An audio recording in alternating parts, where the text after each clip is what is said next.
I'm just going to do the disclaimer, so I'm going to share my screen so you can see it. So just hang on a minute.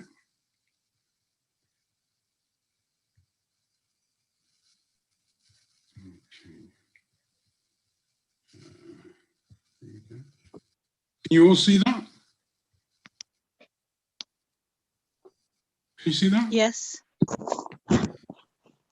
Right, so this is our disclaimer.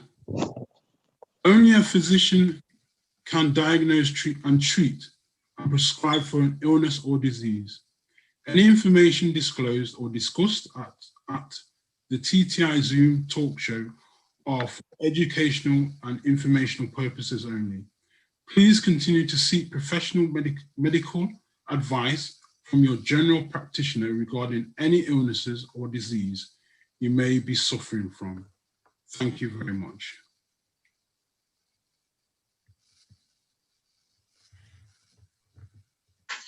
Thank you very much, Edgar. Again, we just like to extend a warm welcome to everyone who is joining us.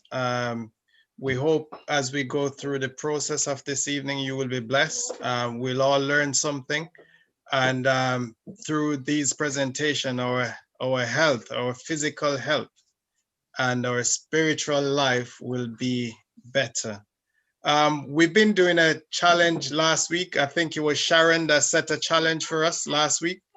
And I myself have been doing it. It's been going fine throughout the whole week until today. I've run out of lemons, Sharon.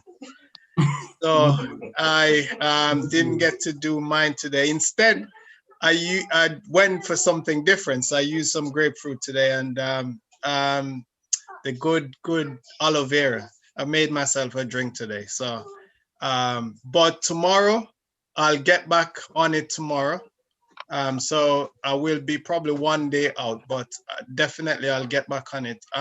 What I did find, Sharon, I found that when I had the lemon, it really helped with my metabolism. So I didn't feel.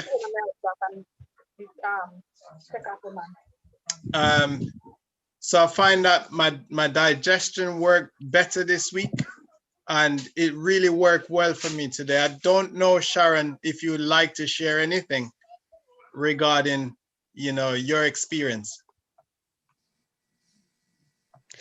Yeah, I will, but I'd love to hear from the listeners as well. But for me, I know in the past when I've done it, I found the lemon hard to take down because of the bitterness of it. But this week was just, it's like the bitterness just went. It was just really, I was amazed.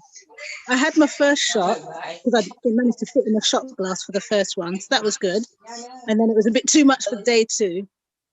By day 4, after the lemon, and I had everyone I accompanied with a glass of water, especially after what we was hearing on the group last week with Jason. But on day 4, my tummy started to, I felt it kind of like churning after the lemon juice an hour later. And I thought, it's doing something.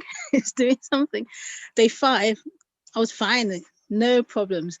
Day 7, I'm just really loving it. I'm really enjoying it. And I lined up all my lemons and juiced them all. And it's really working to cleanse my digestive tract. It really is.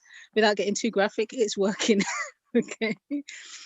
So yeah, and now tomorrow we're reducing down to 6 lemons. And so, but yeah, perfect. This perfect 7 today was wonderful. But I'd love to hear what the other listeners are saying about how they experienced. I know Tracy shared something with us today. So anybody, if you're happy to unmute and share how you found the lemon challenge. It's a 13-day challenge. For those of you who don't know, we were adding a lemon each day up to day 7, and then we were reducing a lemon. And obviously, if you've got health conditions, it was definitely not advisable for you to do this without consulting your doctor, especially if you've got kidney problems. If you have kidney problems, then don't do it. So yeah, I must add that disclaimer every time. So at this point,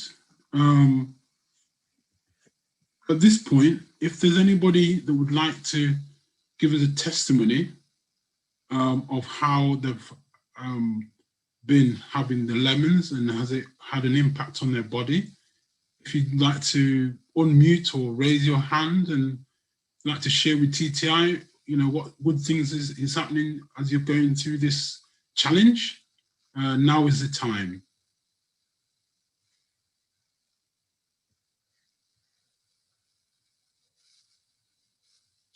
Okay, somebody's put in the chat that they don't know about the challenge. Basically, the challenge is to have more lemons in your diet.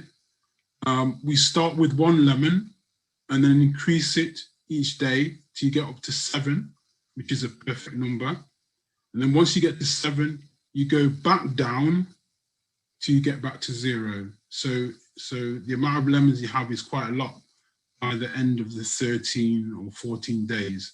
Basically, that is the challenge. So Edgar, at this time, I would like to acknowledge Deidre. I think Deidre would like to share with us. Okay. You can unmute and go ahead, Deidre. Okay, well, hello everyone. Hi, Hi. Yeah, so I took on the challenge, but I've been using lemon essential oil because it's an oil that I trust, but I've been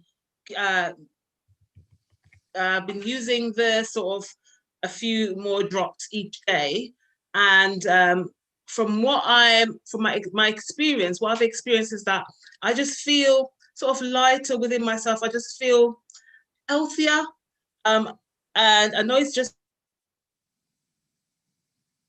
been a few days. Also, I've noticed the difference, just sort of brighter and just look healthier, and I feel better within myself. And it's also sort of encouraged me to drink more water and to just eat healthier. So I will continue the challenge, and yes, that's Very my good. experience. Thank you very much, Deidre. No Very problem.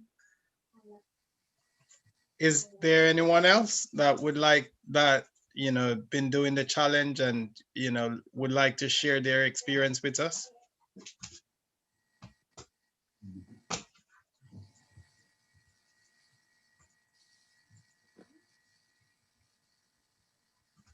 While we're waiting, somebody's put in the chat, what are the benefits of lemons during the challenge?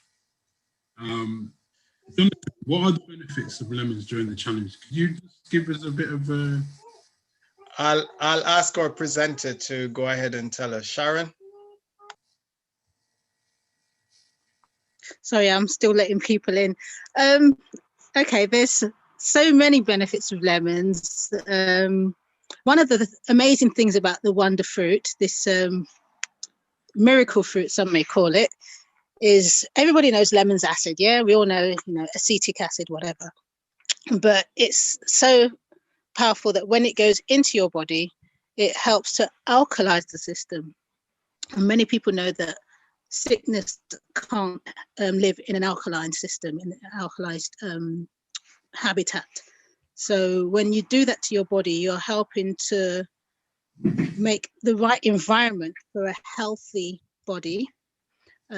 But as with all things, you know, you do have to balance it out. So we encourage drinking water, and of course, you're going to get the benefits of drinking water to try and balance out the homeostasis. So you're not having an acid overload. But it's been great.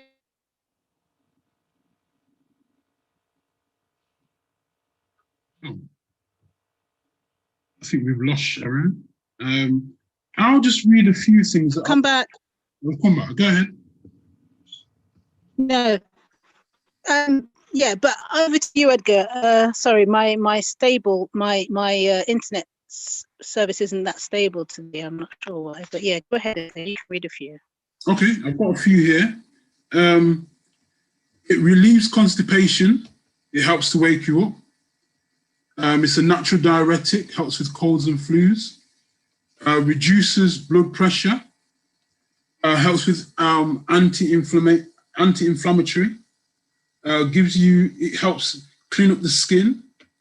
Can help with weight loss. Gives you a healthier breath. It works with your eyes. It can give you a feeling of happiness, helps to stabilize your blood sugars, good for your brain, great for your bones, low in calories, excellent for pregnant women, good for your liver, detoxifies the body, good vitamins and minerally rich. That's just a few. So there's a lot. Sorry? So Edgar, I know you did a presentation last night, and I was listening to your presentation on the lemon. Yes, I was, Edgar. And I heard you talk about how wonderful the lemon is for the eyes. And I was going to mention that before you've just read what you did. Do you want to elaborate a little bit more how the lemons work with the eye? Because I know you have great experience and stuff working with people, the lemons in the eye. So can you share a bit more, please? I'm just going to show you this here. Look, if you look at it, if you look at the middle, doesn't it look like an eye? Closely? Yes, yes. I think it does. And so lemon helps to clean the eyes. And I've helped people do that just by putting one drop in the eye. And some people go, oh, you can't do that. It's acid. But what the lemon does is it helps you to, it releases the tear ducts.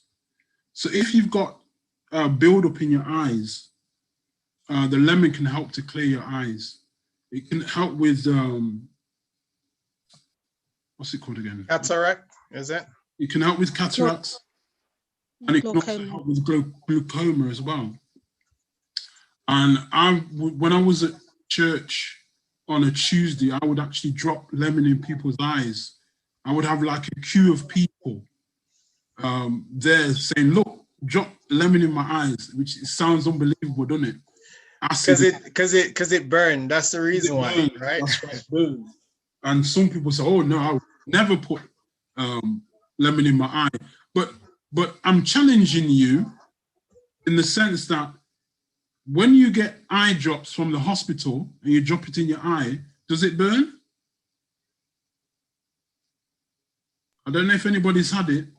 I haven't had it myself, Edgar, but maybe Sharon would want to confirm. I believe that when you have you get... Sometimes it does. It does burn. So what's the difference? It depends on which drops you've got. Of course. But what I'm saying is, if you have medication from the hospital and you put it in your eye and it burns, and you have a drop of lemon and it burns, what's the difference? I know which one's better. That's your decision. But point taken. What I'm saying is that I tried it, and I've did that for quite a few people, and lots of them have said I've been blessed.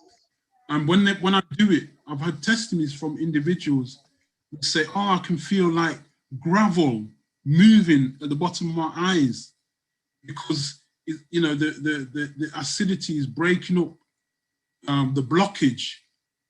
So I think lemons is such a blessing, and it can do so many different things. You can take lemon and it's revitalizing. People put lemon on fish, yeah, and why do they put it on fish? Because the smell of the fish is so pungent.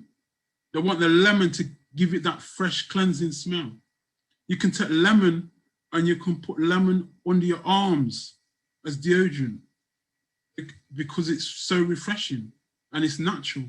You can take lemon and squeeze it over salad and it just gives the salad a zing. You can take lemon and put it on your face and it refreshes your face. I can just keep going on and on and on, but I'm going to stop because I want somebody to have the opportunity to give a testimony, because this is your time. Is there somebody else that would like to share their experience of last week using lemons?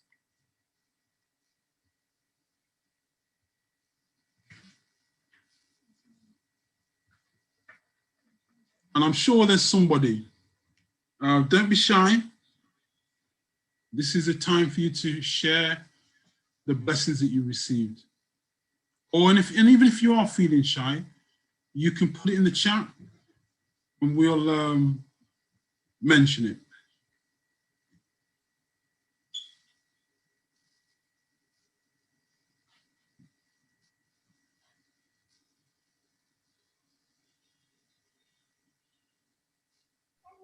Is there anyone else? Please, guys, we've been doing these lectures week after week. We're doing it for our benefit, including yours. So if you share with us, you may just encourage somebody else. You may just help someone with their health challenges. So don't be afraid to unmute at this time and share, you know, and we are encouraging you guys, please take part in the different challenges that we are doing.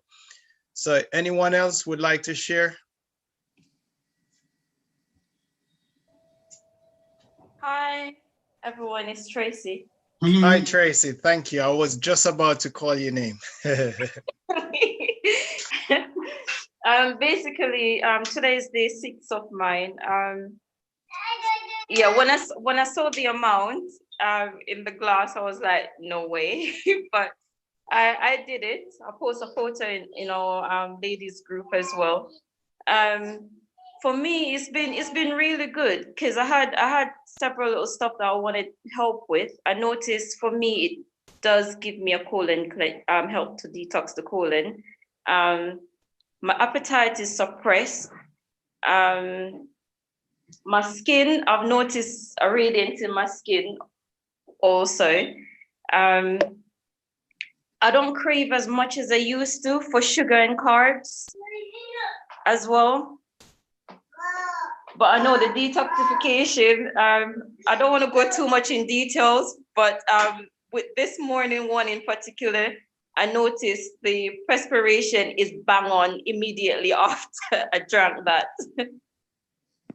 After I drank that, but yes, it's been really funny. Good. Thank you very much for sharing, Tracy. Thank you very much. Is there anybody else?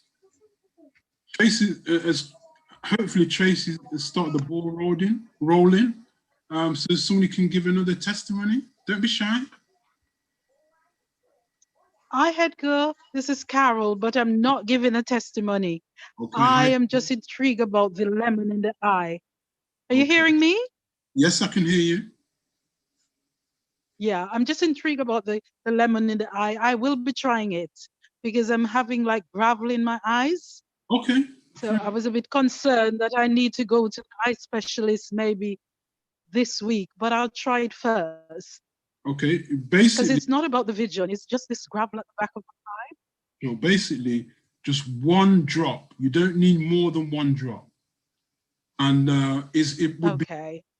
be got somebody to help you to do it, so they could hold your eye. Okay. And then if you just lean back a little bit, and then just one drop in your eye. Okay, I'll certainly do that. I'll let you know how it goes next Yes, week. please do. I will give a testimony, and that is, I've noticed in the chat, it says that somebody said to me, oh, you need to be very careful about putting lemons in your eye. And I hear that comment, and what I was doing was I was putting one drop in individual's eye once a week when they go to church. Now, if you was to put a drop in your eye every day, it's fine. It's not going to do you no harm. It won't do you any harm. My point is, you just put in one drop. I'm not saying you do it and you open your eye and you squeeze the whole lemon in your eye. Well, yes, you're going to, do you know what I mean? But I'm saying be wise. When you feel this in your eye, you don't need more than one drop. But what I'm saying, the eye drops I'm using now stings, really stings. The eye drop I'm using now, I'm using an eye drop that I got from the doctor, the eye specialist, and it really stings when you put it in, and it stings for a long time. Right. And that's what I'm saying. So that's my point. If you're using eye drops from the doctor, not everybody, but in a lot of cases, it does sting. So if you're using lemon and it stings, and it will sting, and it even might smart a little bit, but give it 2 minutes, 3 minutes, it just dies down. You know, you might close your, keep your eyes closed for a little bit. After 2 or 3 minutes, you'll open your eye and you just can carry on as normal, as though you've just watering your eyes. It's All right, I'll let you know how it feels next week. Thank you. all right, no problem.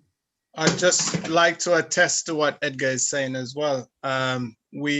There's an experience with a gentleman. I'm not saying in any shape or form either for people to just go and squeeze a lot of lemon in their eyes. It is good for you to consult with us and, you know, Yes, get the proper instruction to do it. But I can attest to what Edgar is saying. There was a gentleman when we just introduced the idea to him, and the gentleman was saying, no, no, no, no, no, no, no, no, no. And after the gentleman experienced it, he would walk with his own lemon every Tuesday. Is that correct, Edgar? Yeah. He would walk with his own lemon every Tuesday, asking us to put in his eyes for him because it helped him so much. And there's another lady that across her bed, she couldn't see the picture or read the writing that was on the picture across our bed. And after several treatment with the lemon, she said her eyes cleared up and she could read that picture across the room. So there's some miracle in the lemon, albeit we are saying everything in moderation. Know how to use the different things and you will be okay, because after all, sometimes we are using things that we don't even know what's in them, but we don't even ask a second question. Yes, the handyman, he was a handyman, yeah. Okay. I've just been told that you shouldn't use it if you've had cataract surgery. Now, we've just not long ago did a disclaimer. So if you are under the doctor and you've had surgery or something, you know, problem with your eyes, you've had some treatment, I'm not saying discount what your doctor's saying. Because if you're under the doctor, you're under the doctor. If you want to, you're not, you know, your eyes are okay, you haven't had surgery or something, you can try it, but do it wisely. If you need to have some consultation. But what I'm still saying is the lemons are a blessing. And I can give you a number of testimonies of individuals that's done it. Even one lady who came to me and she said to me quietly, she said, I was down to have surgery and, you know, I didn't want to have the surgery. And I listened and I watched you put lemon in people's eyes. So I said, you know what? I'm going to go and do it myself. So she went home. She didn't say anything to me. And she put just a drop in her eye. And she came back to me probably about 2 months later. And she said to me, I wasn't going to say anything, but I felt compelled to say something. And she said, you know, I've been doing the lemon, dropping it in my eyes. And the doctor told me that I don't need to have the operation. And all I say is praise the Lord. Now, that's not to negate what you should do. If you're under the doctor, don't say Edgar says, you know, I'm my eyes, and so forget the doctor. I'm not saying that. I'm not a doctor, but what I am saying is there is a blessing in the lemon. And it's not the lemon that cures you either. It's God heals you. But God has put certain things on this planet to help and encourage us. And I believe that lemon is one of them. Back to you. I don't know if I can ask. I've got a question. Yes, go ahead. Yes, I'm Valerie. I'm in Johannesburg, South Africa. I joined this group 2 weeks ago and I'm really enjoying it and I'm learning a lot. But with the lemon challenge, I just wanted to ask, if someone suffers from acid reflux, can you advise them to try the lemon challenge of taking 1, 2, 3 lemons up to 7? And no, you need to see your doctor, because if you've got acid reflux, you've already got a problem, and I wouldn't say that taking all those lemons is gonna resolve that problem. I can't say that. You need to consult either with your doctor or somebody who's a natural person that deals with that to deal with it. I wouldn't say take it, because you've got a problem there. You should have a consultation with somebody. What I would say to that person as well from Johannesburg, that we do have the Kwamani Health Institute there in, I think it's, is it Pichura? With Jason Williams and Dr. Louisa. They are a part of TTI, so you probably would like to consult with them as well. yes, I would love that, because I'm in Johannesburg. So if you're saying Pretoria, that's not far from me. So No, I'm not 100%. They're in Peter Madisburg. Peter Madison. Peter Madisburg. It is in Peter Maritzburg in KwaZulu-Natal. That's right. Okay. Okay, I can still get their details because they are closer to me. So no, in the sense that they're in the same country. So then we can see how we go about it. Okay. I can testify. I spent about 5 days recently with them in KwaMqemane, and I would do it again. Thank you very much, sir. Have you got Jason details? You could, or if that lady would like to message us, we can send her the details. Yeah, we'll put it in the chat, Edgar. So that will go in the chat shortly. If there's anybody else that has one burning testimony. You're muted, Jonathan. You're muted, Jonathan. Sorry, if there's anyone else that have one last burning testimony that they would like to share with us, you can do so now. If not, we'll go straight to the main presentation for this evening. So, yeah. Yes. Yes.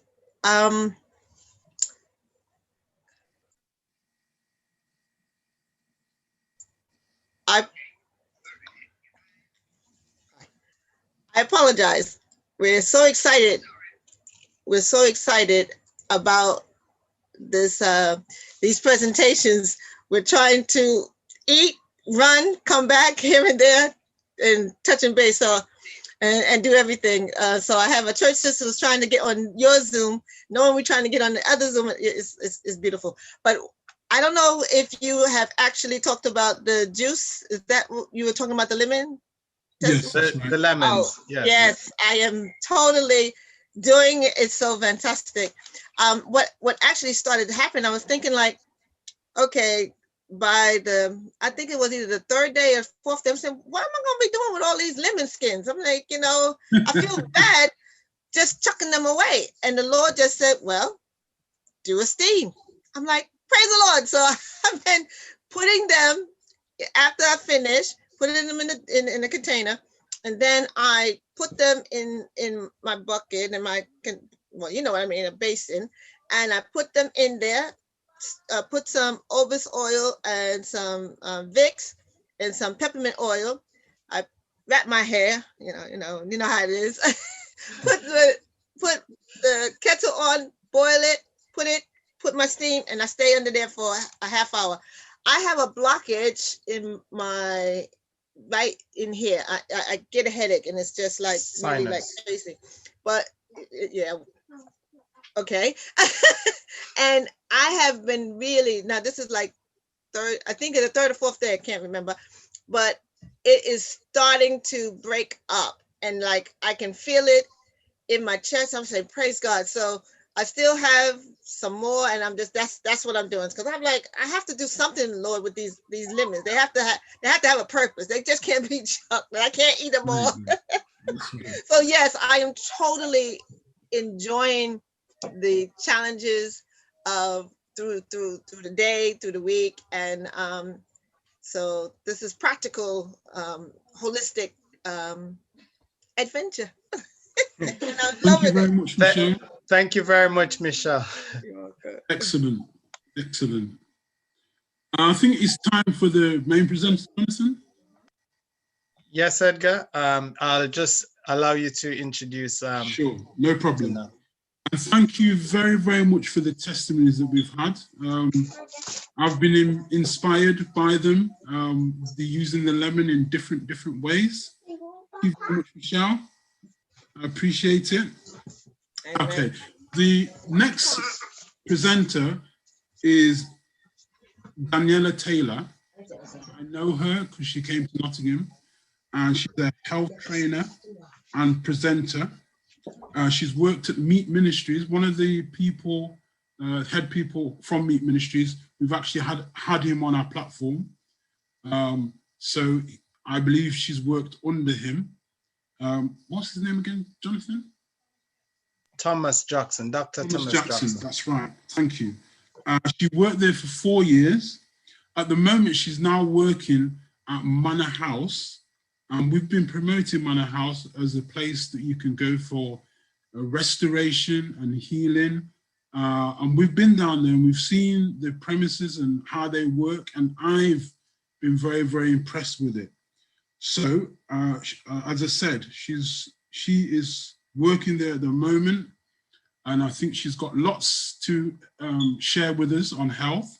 So I don't know if you are there, Danella, and also you can add to anything that I've missed. Thank you very much for being our presenter today. And I hand the platform over to you. Thank you. All right. Good afternoon, evening, everybody. Thank you so much, Father Edgar, for that introduction. Can you all hear me? Yes, we can. Yeah, okay, wonderful. It's really a privilege to be able to be here and sharing with everybody. I love the Lord Jesus, and I know that he wants to save our souls. And I know that he wants us to be in perfect health. And so over the past few years, I've been at various different places, and a burden that's on my heart really is that all of us, including myself, can understand the privilege that we have of actually being utilized by God to share the blessing of love with those around us. And the better our health is the more that we can love and serve other people. It's almost a selfish thing to do things for ourselves that diminish our health, because it simply means that we cannot be the influence and the encouragement to other people that we were created to be. And so today I have been asked to share a presentation on colds and flus and a little bit on COVID. And I'm going to touch a little bit on those things, but in general, the general principle is what is making us vulnerable? What's making us vulnerable, and how can we reverse that? So currently, just like Brother Edgar said, I was in America for, well, the last 8 years. And some of that I was working in Meat Ministry, but now I'm currently at Manor House. So for all of you who don't know about it, we're in Stoke-on-Trent. It's a wonderful place to be, wonderful team of people, and lives are being changed. Every single program, I see more and more people walking out who came in and they couldn't walk, people who came in with lots of aches and pains and leaving, praising the Lord and jumping because they don't have those same aches and pains. And God wants all of us to have that same experience. You don't have to come to Manor House to have it, although you're going to get an incredible boost and encouragement by coming to such a place as that. But if we just understand the principles that he gave to us in the comfort of our own sphere, we can make some improvements and also help to encourage others to do the same thing. So I'm going to share my screen and start the presentation. See.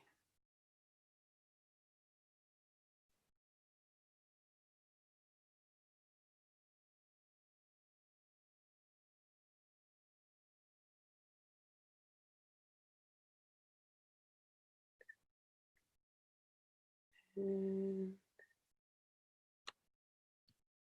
right. So we're going to start with untouchable.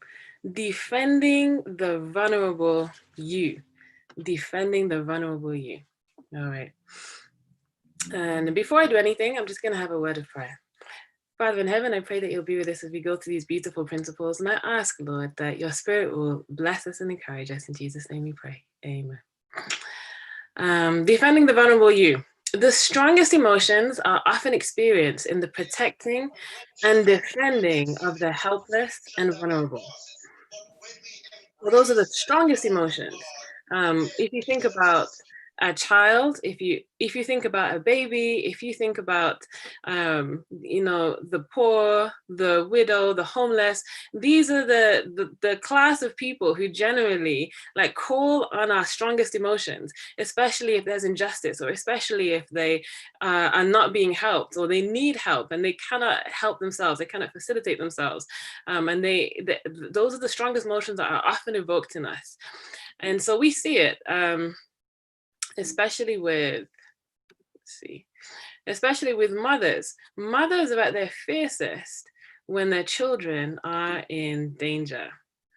You see it in the animal programs, the animal kingdoms. We have the lion defending her cubs, and it's often said that a mother bear, although if just met in the forest by themselves, may not be that dangerous, if their cubs are around, are extremely ferocious. And in the last 2 years, I actually came face to face with a bear. And was thinking to myself, it was a baby, it was a little bear, and I was thinking to myself, if I happen to see the mother bear, I'm in trouble. Now I didn't see the mother bear and I lived to tell the tale, but those fierce emotions come about when protecting the vulnerable, when children are in danger or when vulnerable people are in need of help. Now the Bible says, can a woman forget her second child, that she should not have compassion on the son of her womb? Yea, they may forget, yet will I not forget thee. And so God is saying, even those fiercest and strongest emotions that are felt by mothers, or that are felt by when we see somebody vulnerable and we want to help them, even those emotions, it may not happen. There are some women who abandon their children. There are fathers who abandon or abuse their children. There are times when those emotions are not evoked in us because of different circumstances in our life, and we see the poor and the helpless and pass them by. And God is saying, even if a human being in these situations doesn't follow through with the emotions that they should be experiencing, I will not forget. And so more than anything else, we see a attribute of the character of God here, that God loves us more than any parent can love their child. In fact, we see that God says to us, he that touches you touches the apple of his eye. And the apple of the eye is the pupil, the middle of the eye. And you just think with me, if somebody were to like attempt to touch your eye, I mean, a lot of different things happen. You blink, your eyes water, you try to keep them away. There's somebody who's trying to touch the middle of your eye. It's a very delicate place. And God is saying, if anybody touches you, he touches the apple of my eye. Like, if anybody touches my children, like, you're the most precious thing to me. And in fact, he says, I will contend with him who contends with you. I will fight with somebody who fights with you, because God understands that we're vulnerable. God understands that we need protecting. So question, God created our bodies to be untouchable. He actually gave us inbuilt mechanisms, immune responses to protect us from those invaders that come in different ways, viruses and pathogens and bacteria. And God actually put inside of us these immune responses so that we could be protected. But the question is, what about when we hurt ourselves? It's an interesting thing that the fiercest emotions are evoked when vulnerable people are being exploited or are in need. But we ourselves are vulnerable. Our bodies are susceptible to hurt and to damage, to sickness. And we the people who have been given charge over our bodies don't actually belong to us. They belong to our creator, but we've been given charge over our bodies, and our bodies are vulnerable and need to be protected. What happens when we ourselves become our own enemy? What happens when it's our own choices that increase our vulnerability, that decrease our immune response, and that cause us to be sick? We want to understand the principle today of defending the vulnerable you. And the only person who can defend the vulnerable you is you. The only person who can help yourself is you. Even when other people are coming into play and giving you advice, even when people are helping with treatments, ultimately you're the one that has to make the choice of it. Well, you're the one that needs to make the choice to follow through. And the choices that we make in life, these are the things that determine what our state our bodies are going to be in. Are we going to protect the vulnerable us, or are we going to exploit it to all of the various harmful experiences that our bodies could go through? What about when it's we that hurt ourselves? Why are we so sick? Why are we so sick as a nation? Here's something for us to consider. It's a little saying. We spend the first 40 years of our lives spending our health on gaining wealth, right? And we work as hard as possible during the first 40 years of our life to build up that legacy, to get that house, to become stable, to have that family, to have that assurance of security of finances, to, you know, have something to pass on to the children, the grandchildren. We spend all of our energies in gaining that wealth. And then we spend the next 40 years of our lives spending our wealth on regaining our health. And this wealth may not be necessarily monetary, but as in spending our monetary wealth, especially in this country, we're blessed with a healthcare system that doesn't cost as much as, say, in America. But we basically deteriorate for the next 40 years of our life after we've put in everything to gain what we thought mattered. Now we're trying to regain back what actually does matter, which is our health. Our health is a priceless possession. There's an old Arabian proverb that says, if we have health, we have hope. And if we have hope, we have everything. And there's another saying that says, like, time is life itself. And there's no point having time if we don't have health to utilize it correctly. We can have a quantity of life, but what about the quality? And if we spend all of our time, all of our energies in gaining these material possessions or status, or, you know, we finally got to our career goal, or we finally got to that financial plateau that we were working towards, and we can sit back and say, wow, I made it, and then we fall apart. And it's kind of like, what's the point? What really constitutes life? Do we want to spend the rest of our lives just trying to regain that which we spent in gaining something else that was less important ultimately than our very health? But, where is our priority, and what do we value? What do we value? Okay. So often in prioritizing living, we lose the essence of life itself. Often in the hustle and bustle of daily living, we lose the essence of what it really means to live. And so we want to focus on really defending the vulnerable you. We are most vulnerable to the attacks coming from ourselves. And we hurt ourselves when we neglect our health. So every product in life comes with a manufacturer's owner's manual. You buy a vehicle, it comes with a little book that tells you how to operate it.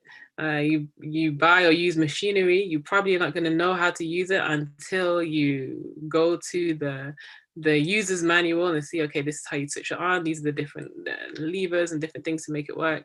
And household appliances, just simple things, all come with a little book, because all of them are created differently and all of them operate differently. In order for them to operate correctly, you need to go by the owner's manual.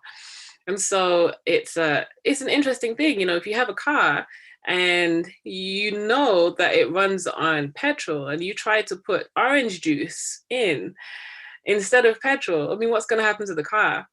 the car is going to break down. As much as you like the orange juice, as much as you thought it's going to make my engine smell nice, I like the fruity smell, I like orange juice, so the engine must like orange juice too. As much as you reason out the reason why you're going to put orange juice in the car instead of petrol, the car's not going to run on orange juice because it wasn't created to do that. And it's the same thing with our bodies. We have the owner's manual because it's God that created us. And so the Bible is the owner's manual. And it says to us in Psalms 119, thy hands have fashioned me and made me. Give me understanding, and I shall keep thy commandments. If we understand the way to maintain this body that God has given to us, if God can give us our understanding, we'll be able to keep them. Then we'll actually be operating in the way that God fashioned us and made us. And God gave us some beautiful instructions, all in the book of Genesis. I'm just going to put this on the screen. I'm not going to go through them all, but you can take a picture or take them down. These are the laws of health, the laws of life that were given to us before man ever fell, before there was sin or destruction or sickness in the world. There were certain conditions that God gave to us in the beginning, and he knows that these conditions are what's going to make us the happiest and the healthiest. So trust in God, understanding that we have a creator and that he knows more than we know. He understands us better than we understand ourselves. Pure air, the breathing in of pure, fresh, outdoor air. Exercise, keeping ourselves moving, and sunshine, actually being in the beautiful sunshine that God has given to us. I know we are in England, but we can still have sunshine, at least for part of the year, if we are intentional. Rest, understanding what it means to truly rest and sleep. Pure soft water. So drinking water, our bodies are like 75% water. Just understanding the use of water inside and outside. Abstinence or temperance, making the right choices in life. So abstaining from everything that's harmful, and those things that are good, using them in moderation. A plant-based diet is what God gave to us in the beginning. It's the best for us. It's that which builds up our cells to the greatest benefit. And dress, in the beginning, God gave us a way to dress. Isn't that interesting? And Adam and Eve weren't really dressed in anything, but they weren't ashamed. And the Bible tells us in Psalms that God is clothed with the garment of light. And so there were some principles that are given to us in the beginning, and the way that we should dress. And then cleanliness, making sure that everything around was clean. Now, in the beginning, there was no dirt or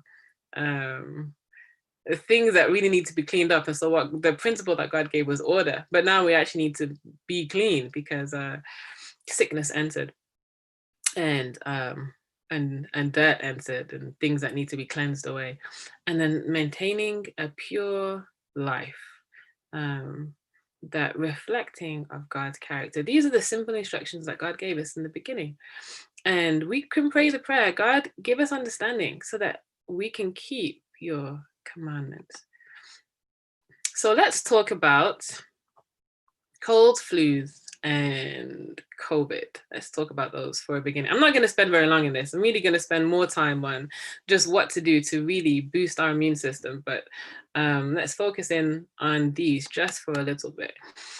The virus spiral. There are more than 200 viruses that can cause illnesses related to the common cold. And some of the most common types are rhinovirus, coronavirus, and RSV and parainfluenza. So these, this was even before like COVID-19 came into play. The coronavirus is a virus that does cause some strains of the common cold. And viruses, they're so tiny and prolific and just can enter the body through various means. Viruses enter or exit the body through open bodily portals or a break in the skin.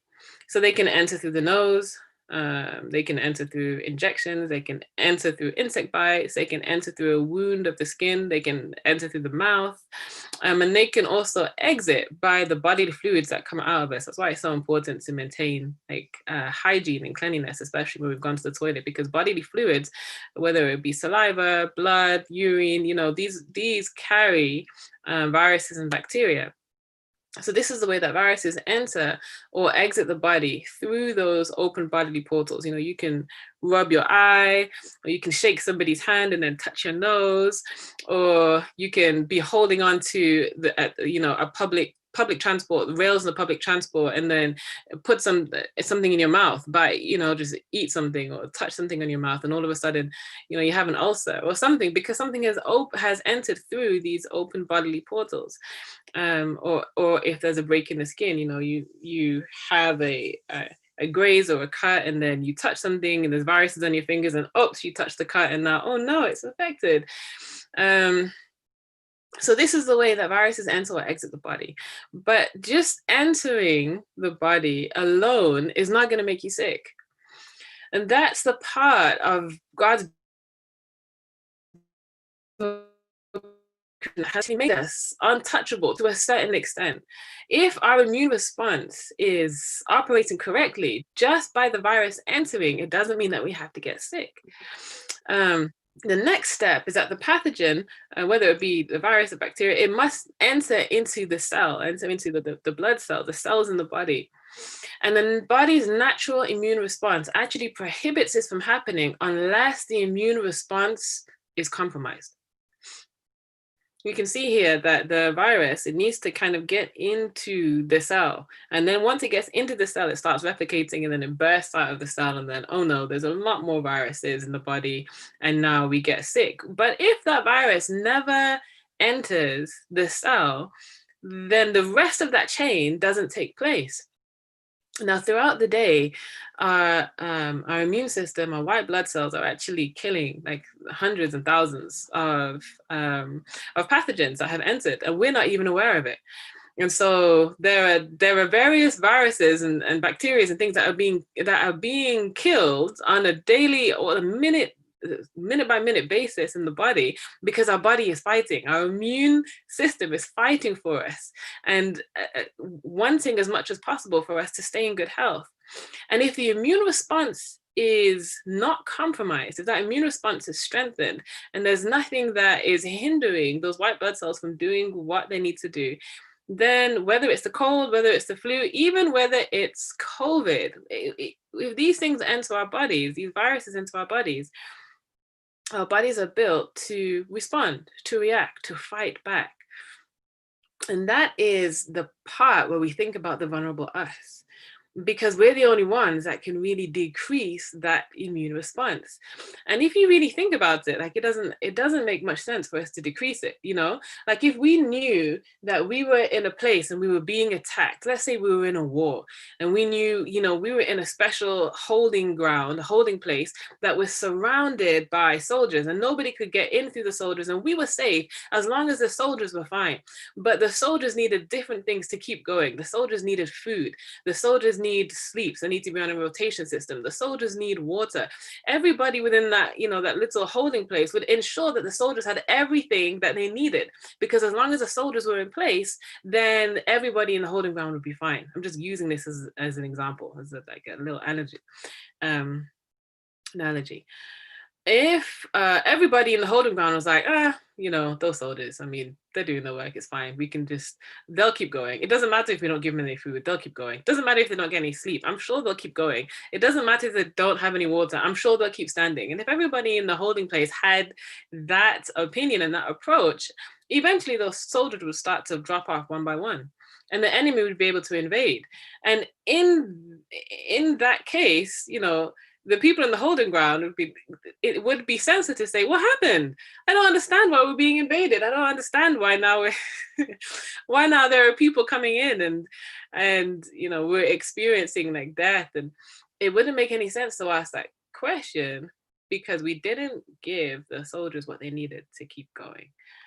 I hope that makes sense. Like when we talk about viruses and when we talk about our immune response, we want to be very like clear about the fact that we can actually stop the compromising of the immune response, and we don't have to get sick. Now, I'm not, disclaimer, I am still learning just like everybody else. I think it was 2 weeks ago. For a few nights, I wasn't sleeping. Just for various different things that happened, I wasn't sleeping. And on like night number 4, when I went to bed late, I said, listen, I said to myself, you reap what you sow. Just as surely as I'm not getting sleep, is just as surely as my immune response is going to go down. And I said, I'm gonna get sick. And I started to get sick. Well, anyway, I did some different things to reboost my immune system, and by the grace of God, I did not get sick like I could have done. But it was just a sure result. It doesn't have to happen if we have the mind of protecting the vulnerable you, protecting the vulnerable me. So defending yourself. The truth is, the choice of whether or not we allow viruses to invade our cells is up to us. It's our own choices which will either strengthen or weaken our immune system. Do we want to remain untouchable? Do we want to help our immune system? Or do we want to make choices that, we enjoy in life and we like? And so never mind about what happens in the body, and I'll just take what I get. Some of us make that choice, and then we deal with the sickness. Would we do that if it was a vulnerable child or person? Or just think about that vulnerability. Okay. So once again, these are the laws of life that God has given to us. And within these parameters, if we keep these parameters, really keep them, these are the things that keep our immune system and everything else in our health really working properly. These are the things that ensure the best responses, so that when those things come to us, our bodies can fight for us. So I'm going to talk about prevention. I'm going to talk about prevention. And we're just going to talk about five simple solutions to preventing the decrease of the immune response. There's a lot more that could be talked about, and I encourage you to go and do more research and just prayerfully become more intentional about protecting who you are and about being the best. My whole thing in life is be the best version of you, so that you can minister to those around you, so that your family and your friends actually receive the best that you can give to them. And the best that you can give to them is when you're in full health, and when you're in full, you're thinking right and not just stressed out, and when you're connected with your creator, like all of these things, physical, mental, and spiritual. We want to find out the solutions so that we can give our best to others, because we're in this world for others. I mean, it's not for us. We will get the joy of living for others, because the greatest joy is when we give. It's more blessed to give than to receive. So we will actually get the joy when we give, when we live life that way. So 5 simple solutions. 5 simple solutions to preventing that decreasing of the immune response. All right.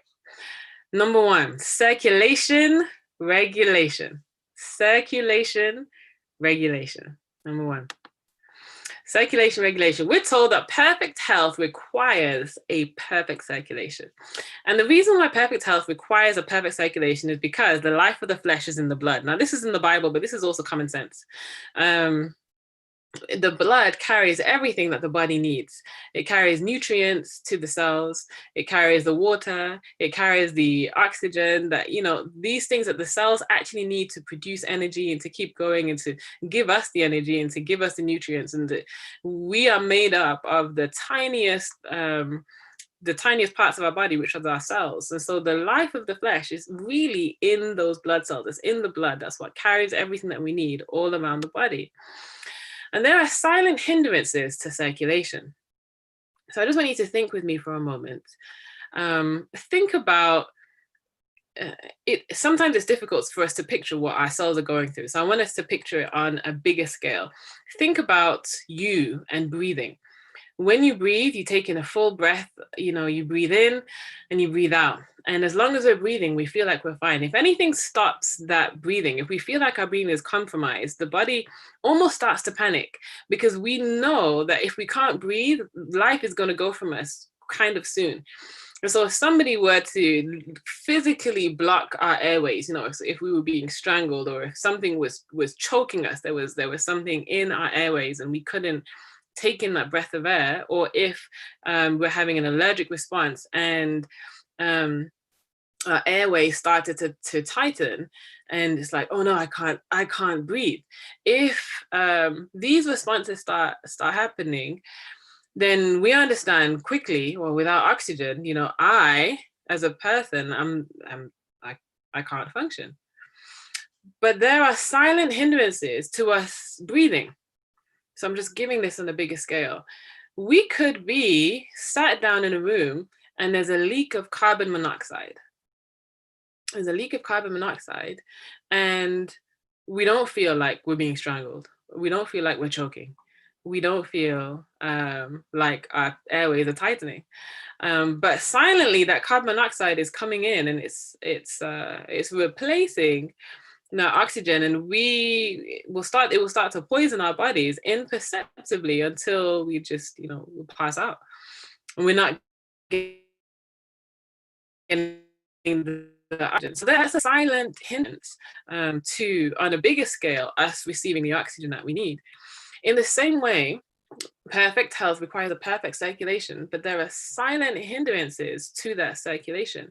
And I want to talk about one that is not really often talked about when we address health, and that is dress. It's the way that we dress.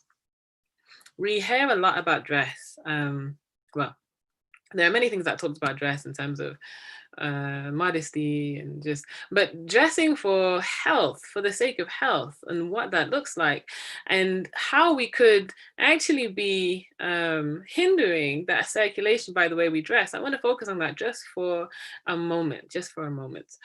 And the first point I want to make is to protect the extremities. So our bodies, you know, we have the trunk, we have the head, we have the torso, and then we have the limbs that come off from our torso, so the arms and the legs. And the further that we get from the heart, because it's the heart that really like pumps that blood around, the further that our bodily parts get away from the heart, is the further they are from the flow of that blood, right? That makes sense. So everything in our torso is kind of around our heart, but as we start getting to like our arms, down to our wrists, down to our fingers, and as we start like going down our thighs, you know, our lower legs, our feet, our toes, they're kind of far away from the pumping of the heart. And the body has an amazing mechanism in it that it protects with everything in it, the circulation, but the heart that's pumping the blood, it protects it. And so if at our extremities there is a lot of cold, you know, if the body's saying they're cold, two things happen. And the body will try to warm them up, but the body will also, if it's thinking it's not going to warm up, it will also start to restrict the circulation in order to protect the heart from having to expend more energy in pumping out that blood, because we're not protecting the extremities. And so the best way to help our body in its natural response, the body's always going to try to maintain equilibrium, and it's always going to try to protect the organs that it's always going to try to protect the most important organs. If we protect our extremities and understand, our extremities need a little bit more help. They need a little bit more help to remain warm and for blood to keep going to them, then we're going to try to put actually more clothing on our extremities than on our torso. So think about it. Think about the next time that you're dressing, just think about, hang on a minute, what's on my feet? What's on my arms? Are my limbs exposed? my legs are all exposed, then the body is gonna now try like, oh no, cold, like warm up, warm up, warm up. Oh no, it can't warm up, so now I'm gonna start to constrict the blood vessels because I can't actually warm it up. And all of this is putting a strain on our hearts and it's restricting circulation. So we want to protect the extremities as much as possible. Also, we want to equalize the layers. So we have a tendency to put more layers on the middle part of our body than the rest of our bodies. I actually don't know why that happens, but we have that tendency to do that. So the parts of our bodies that are often left like the most exposed are the ones that are in the greatest need of being clad because they're the further away from the heart. So if we equalize the layers, you know, if I dress and I think, okay, how many layers do I have on my torso? It's the same amount of layers that I have on my legs and on my feet. It's the same amount of layers that I have on my arms. And if you think about that, then, you know, just equalizing them is going to help to equalize that flow of blood. So the body does better in warm climates and in cold climates. You know, my sisters, they went to, I think it was Tunisia. They were in a desert anyway. It was either Tunisia or Egypt. And they were like dying with the heat because it was 40 something degrees Celsius. They were dying with the heat. And the guides that were taking them through wherever they were going were like fully clad from head to toe in really light, airy, white cotton, but they were fully clad. Like their heads were covered, their arms were covered, everything was covered. And my sisters, you know, they came back and they were saying that they were dying with heat, and the people were saying to them, it's actually because, you know, your body is so exposed. It's really interesting. You know, I'm not going to spend too long on it because I could talk for a while on that point. But the third thing is to avoid tight bands. So this one is a little less silent than the other two. We're not aware of the fact that our bodies are constricting our blood vessels to conserve heat, or we're not aware of the fact that our bodies are expending more energy to pump blood to the extremities because we haven't clad them properly. We're not actually aware that that's happening and that's disrupting the circulation. But tight bands, we may be a little bit more aware of. If you put an elastic band around your finger, it's not going to be a long time until you see that the tip is turning blue. And we don't want that. That's just clearly there's no blood getting to that place. And if there's life in the blood and the blood doesn't get there, then the result is going to be death and decay and ill health. So the same with our clothes. We want to make sure, like, just avoid things that leave a mark on the skin, you know, really tight socks or really tight waistbands, or really just tight things that grip around and restrict the flow of the blood. So those 3 points: protect the extremities, equalize the layers, and avoid tight bands. This is going to help with circulation regulation. Now, there's a ton of other things I could say about circulation regulation, but this is the basis. And I hope that you'll all go back and study and look at more what you can do to help to equalize that circulation all over your body, so every part of your body can have access to that blood. I once had a teacher that said, you know, we don't get sick in our noses, we get sick in our fingertips.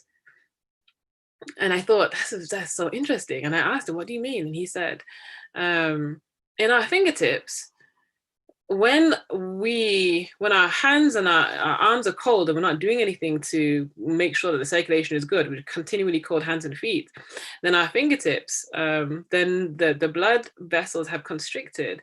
And so the blood's not getting there, but viruses can still get there, because viruses are a lot smaller than blood vessels, like 1,000 times smaller. So viruses can still get there and can still breed in these areas where the blood's not getting to, but there's no white blood cells to fight.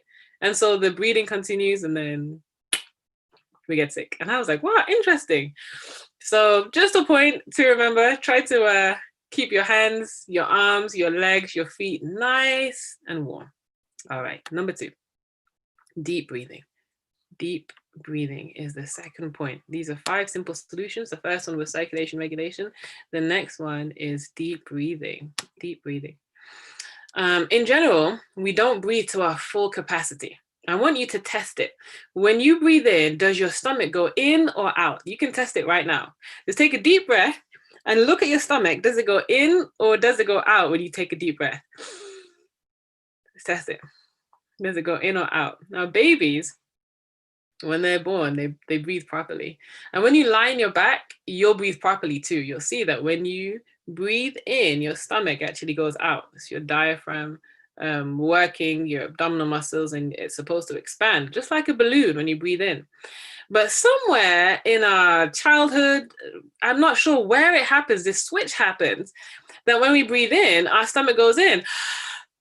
And it sucks in, and as the shoulders move up, and because the lungs are trying to be like, where can all this air go? I mean, it's not going in the place where it's supposed to.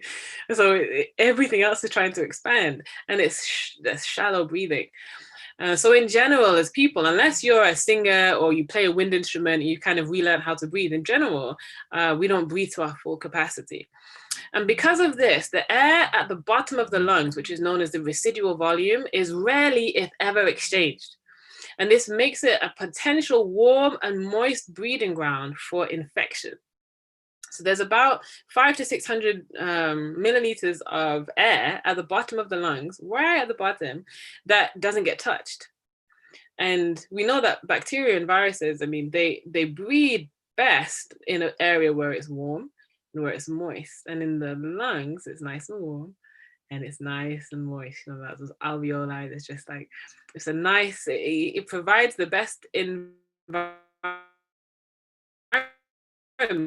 for that exchange, gaseous exchange needs to happen at the bottom of our lungs so that we can, you know, breathe out carbon dioxide and take in oxygen. So it's the best temperature for that, but it's also a great breeding ground for viruses and bacteria. And so we've seen this in the case of COVID-19, you know, in the case of the coronavirus, we've seen this, a lot of it is pulmonary, and there's a receptor, an ACE2 receptor that they've seen that the coronavirus attaches to more than anything else. And it's really at the bottom of the lungs. They've done these experiments and seen like, wait, if that receptor is damaged or there's more of it, then the response to the body when that virus enters the body is a worse response. And so we want to do something with that residual volume, that volume of air that's just never touched, that's just there. It's just stagnant air that's sat there. It may have been sat in the bottom of your lungs for many years, 20 years, 30 years. Ooh, what can we do to try to get to that residual volume? Okay. So deep breathing has been known to relieve symptoms of various respiratory illnesses and can encourage the exchange of the dead air in the residual volume for vitalized air. So we want to try something called deep breathing. Try something called an oxygen cocktail every morning, an oxygen cocktail. So this is what it looks like. Stand at an open door or actually go outside. And we're going to use something called the 10-15-10 rule. 10-15-10. This is the rule. You count to 10 while breathing in slowly through your nose. So count to 10, breathe in slowly. And the breathing, it needs to be abdominal breathing. Then you hold that breath for 15 seconds. So you breathe in for 10 seconds, in, and then you hold it for 15. Now, if you're not used to deep breathing, you can get a little bit lightheaded at this point, but persevere. You know, if you get too lightheaded at 15, start with 10, and then gradually increase to 15. Some people even say 20, but I'm gonna be kind and you and just do the 10-15-10 rule. You hold that breath for 15 seconds and then release it through your nose again for at least another 10 seconds. Now that releasing through the nose is also very calming for a stressed out situation. I know we often say breathe through your nose and out through your mouth, but if you breathe in through your nose and out through your nose, the body automatically becomes calmer in that instance. There's a reaction that happens in breathing out through your nose that's not the same as breathing out through your mouth. So the 10-15-10 rule, and the breathing should be abdominal. So it means that your abdomen should extend with inhalation and deflate with exhalation. Okay, so an oxygen cocktail every morning. And actually, something that you can do is also move. Like you can move while you're holding that breath for 15 seconds. You can kind of move in a way that will move your lungs around to try to encourage that exchange of the dead air in that residual volume for vitalized air. We want to do this every day. You can do this many times. I mean, I'm just saying an oxygen cocktail every morning is good, but deep breathing as many times as possible. As you're walking, you can start deep breathing. As you're just outside waiting, just do some deep breathing exercises. As much as you do that, is your body is going to take in more of that oxygen, and you're going to experience a boosted immune system and a decrease in some of the responses, respiratory illness responses. All right, so that's number 2, deep breathing. We're going to go on to number 3, which is the movement cure. The movement cure. Now, exercise. The overall benefits of daily impactful exercise is tremendous. But regarding the case of colds, flu, and corona, let's focus on the stimulation of a system that relies entirely on our movement to be effective. And that system is the lymphatic system. So as much as I could talk about exercise it's amazing. It's one of the kings of the laws of life, and it's really good. But I want to focus in specifically on the lymphatic system, because when we're talking about viruses and we're talking about boosting our immune system, the lymphatic system, it plays a key role. Lymph fluid contains many of the white blood cells that are generated in our bone marrow. And lymph fluid depends on the movement of our muscles in order for it to be circulated. Unlike the blood, there is no heart to pump the lymph fluid through its vessels. Okay, so when white blood cells are made or generated in our bone marrow, they're actually stored in the lymph, in the lymphatic system, and it's a slow kind of, what's the word I'm looking for? Anyway, it moves slowly through the lymphatic vessels. Anyway, it doesn't move like blood does, and there are little inlets, little nodes, and that it pours into the bloodstream as and when is needed, so that there's more of an immune response. But the lymph fluid, it relies on movement. So if we don't move, the lymph doesn't move. If we don't move, the heart still beats. But if we don't move, the lymph, it doesn't move. And the less that we move is the less benefit we're going to get from all of those extra resources that are stored in the lymph fluid. And so when our bodies are threatened with infection, pathogen-fighting white blood cells are released into the bloodstream via lymph ducts and nodes. The better the circulation of the lymph fluid is, the more effective the immune response. So when infection comes in, the white blood cells, they're released into the bloodstream, via the lymph ducts and the nodes. The body's saying, hey, we need more, we need to fight. And if the lymph is just sluggish because we haven't been moving, then the immune response cannot be as powerful as it would have been if we'd actually kept that moving. Now, all exercise is beneficial for lymph flow. Especially though, is those exercises that cause you to like bounce.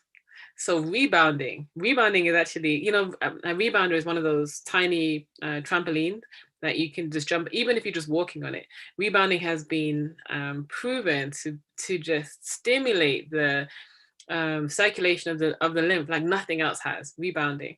But also skipping mimics that. If you just have a skipping rope, swimming is very good, or even just vigorously walking. Walking is the best exercise. And if we go on walks, intentional walks, not just talking about our slow digestive walks, or just walking to the shop, but just going on an intentional walk is going to help that lymph to circulate. Massage is also known to greatly help to stimulate that lymph flow. So just getting a massage, I know it's passive movement, but it is movement in terms of somebody else is moving the vessels for you as they're massaging, and it will have a great impact, a good impact on the body still. So give it a go. Try bouncing on a small trampoline for 15 minutes a day. Or failing that, if you don't have one, I would really encourage you to buy one, really. But if you don't have one, you can buy a standard skipping rope and use it to increase your bodily defenses. Just being intentional. I'm going to skip for 10 minutes a day. If you can't move, if you're not in perfect health right now and you're finding it difficult, okay, just go for that walk. What if you really can't move? What if you're so sick at this moment in time that you can't get up and bounce or jump or swim? You may be in a wheelchair, you may be bedridden at this time, you know, you may just be really weak, okay? People can move for you.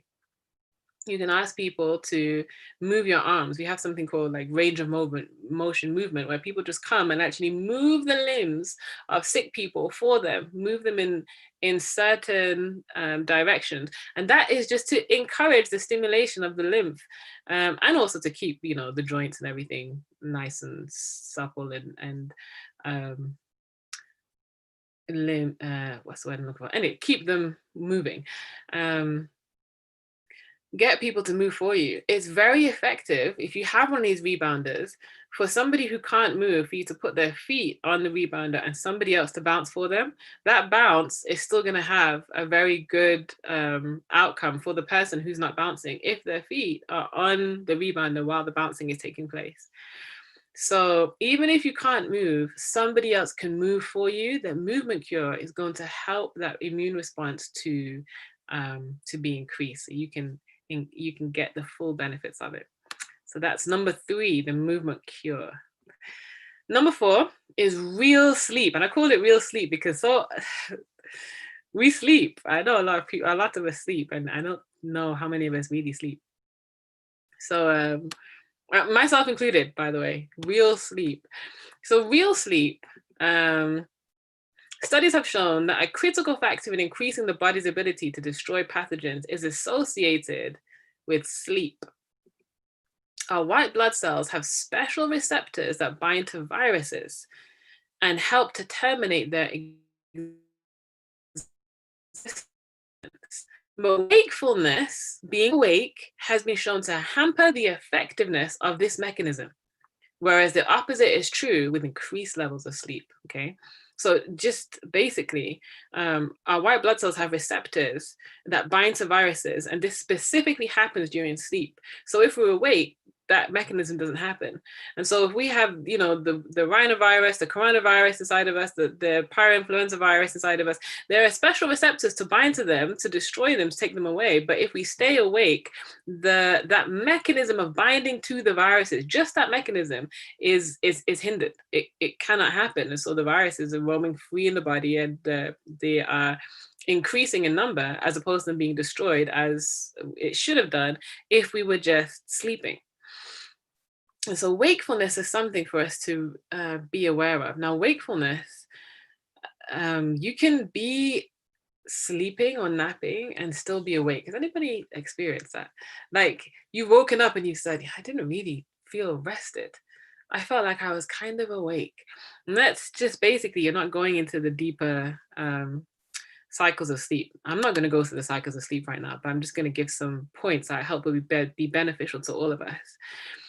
So specifically, slow wave sleep, which occurs between the hours of 10 p.m. and 1 a.m., is the period of time that these receptors are the most effective, right? So these receptors on the white blood cells that bind to viruses, that's the period that they're most receptive, between the hours of 10 and 1. And this period cannot be compensated by sleep at any other time of day. So there is no other time of day that your body is the most receptive. These receptors are the most effective than between 10 and 1. So even if you miss your sleep and you're trying to catch up now in the daytime, or even if I still get 8 hours, but I go to bed at 1 a.m. or these different things, you've missed it. We've missed it, because that is the period that the receptors are the most effective. And that's called slow wave sleep. You can go and research it. It's really interesting. And sleep hormones that help us to get into these slow wave sleep are affected by light, stimulation, noise, and heat. So if we are going to bed, but there's a lot of distraction around us, you know, our windows are open, which our windows should be open, but there's a whole lot of noise coming in. Or there's a lamppost outside of our window that's shining through our lightly colored curtains, as my curtains are lightly colored. And so it's like your brain is subconscious, like there's light coming into my eyes. Stimulation So being overly stimulated, like doing exercise just before you sleep, or heat, being too hot, or having a really, really, really hot shower, this actually kind of activates the body. It's not calming it down, it's energizing it. And then you're trying to get to sleep and your body's like, wait, I'm in energetic mode. So these are the things that actually affect like our going to sleep, and we don't want to miss the slow wave sleep. And so you want to think about, well, what am I doing before 10? You know, am I really winding down from like 8:30? Put some things in place to wind down. Make sure that you've already done all your exercise. Make sure that your lights are being dimmed. Make sure that there's not so much noise around, or just you can put earplugs in and eye masks in. These different things will help trick the body into thinking, okay, it's quiet and it's dark, I can sleep, and it's going to move into that slow wave sleep. Okay, especially disruptive is blue-ray light, which suppresses the production of melatonin more than any other type of light. I hope that we're all understanding this. I am preaching to myself. Saints, pray for me. So this blue light, it literally suppresses the production of melatonin. Now, melatonin is the hormone that puts us to sleep. It's a hormone that regulates our sleep cycles. It's a hormone that, you know, gets us stage 1, stage 2, stage 3, stage 4, REM. It's the hormone that wakes us up, and it kicks in, you know, at the right time if we're on a good regulation. But if we have blue light, it suppresses the production of that melatonin and actually just cuts off the production. Completely suppresses it. It's believed that the shorter wavelengths in blue light is what causes the body to produce less melatonin, because the body is more sensitive to that type of light. And electronic screens and mobile phones, they all emit blue light. They do. So in our society, people are sleeping less, not because even necessarily they are going to bed late. I mean, we are. But just because just before bed, we're on our phones, texting, reading, or on our computers, just reading or watching something, and it's like blue light, blue light, blue light.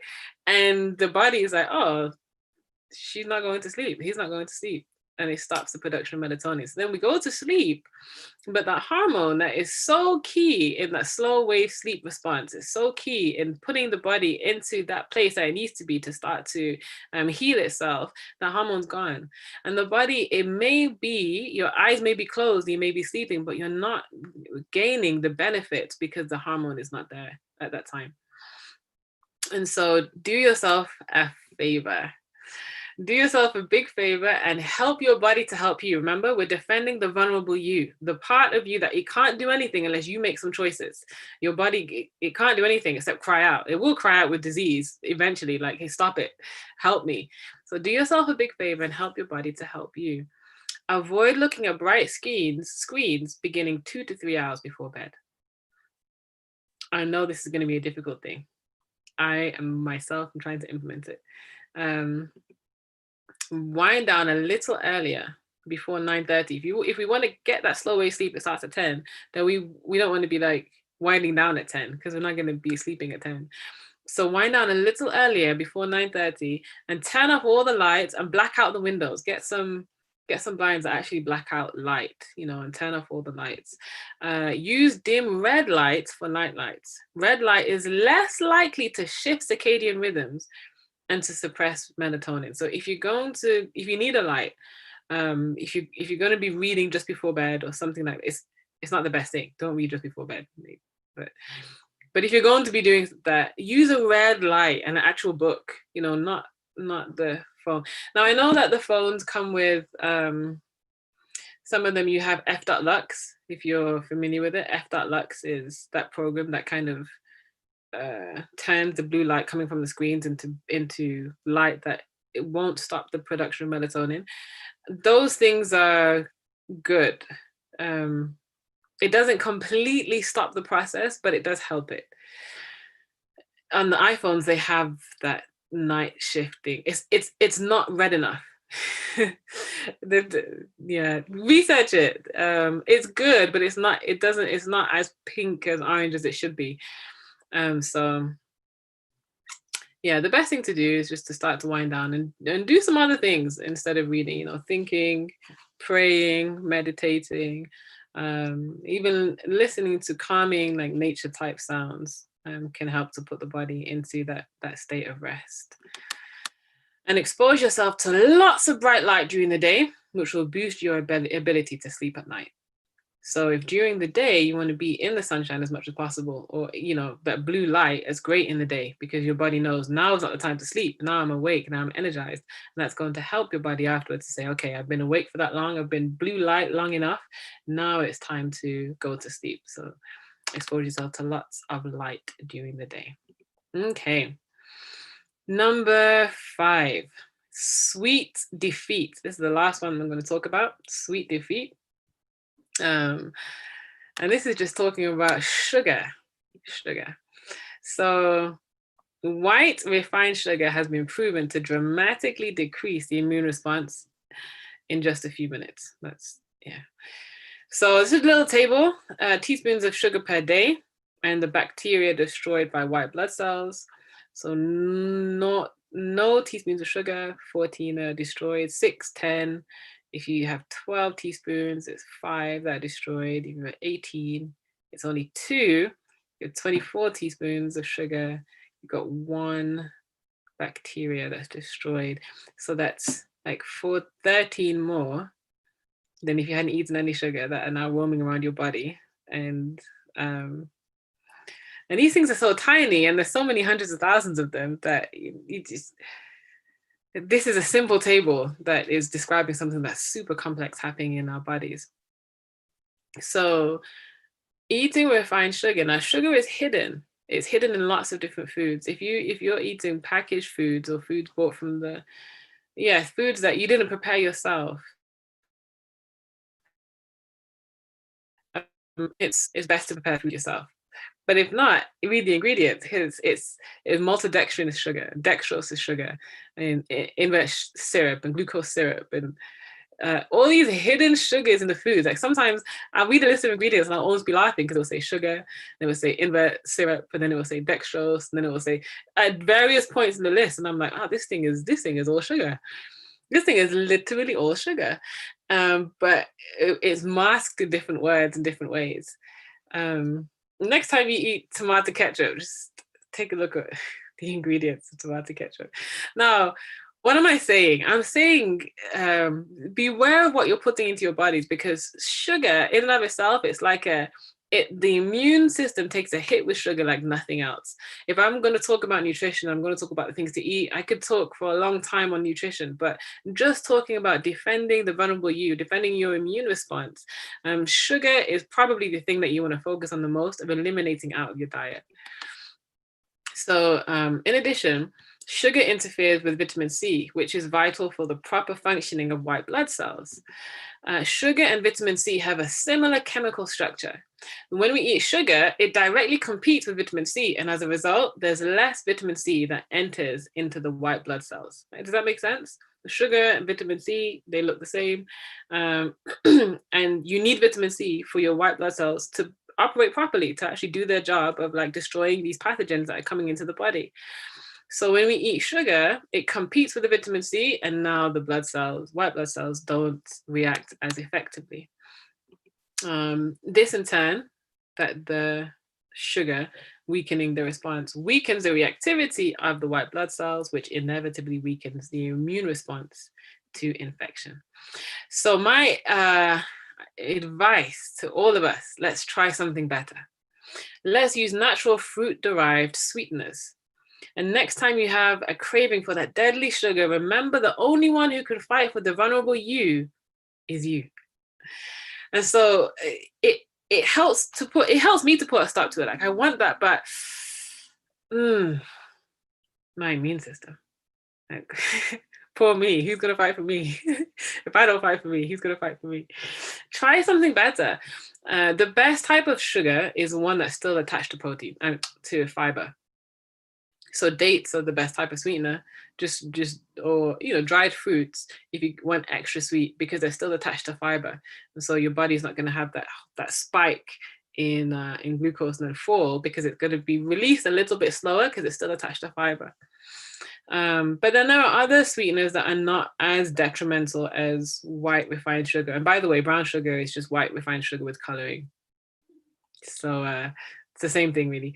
But there are some sweeteners that are a little bit better.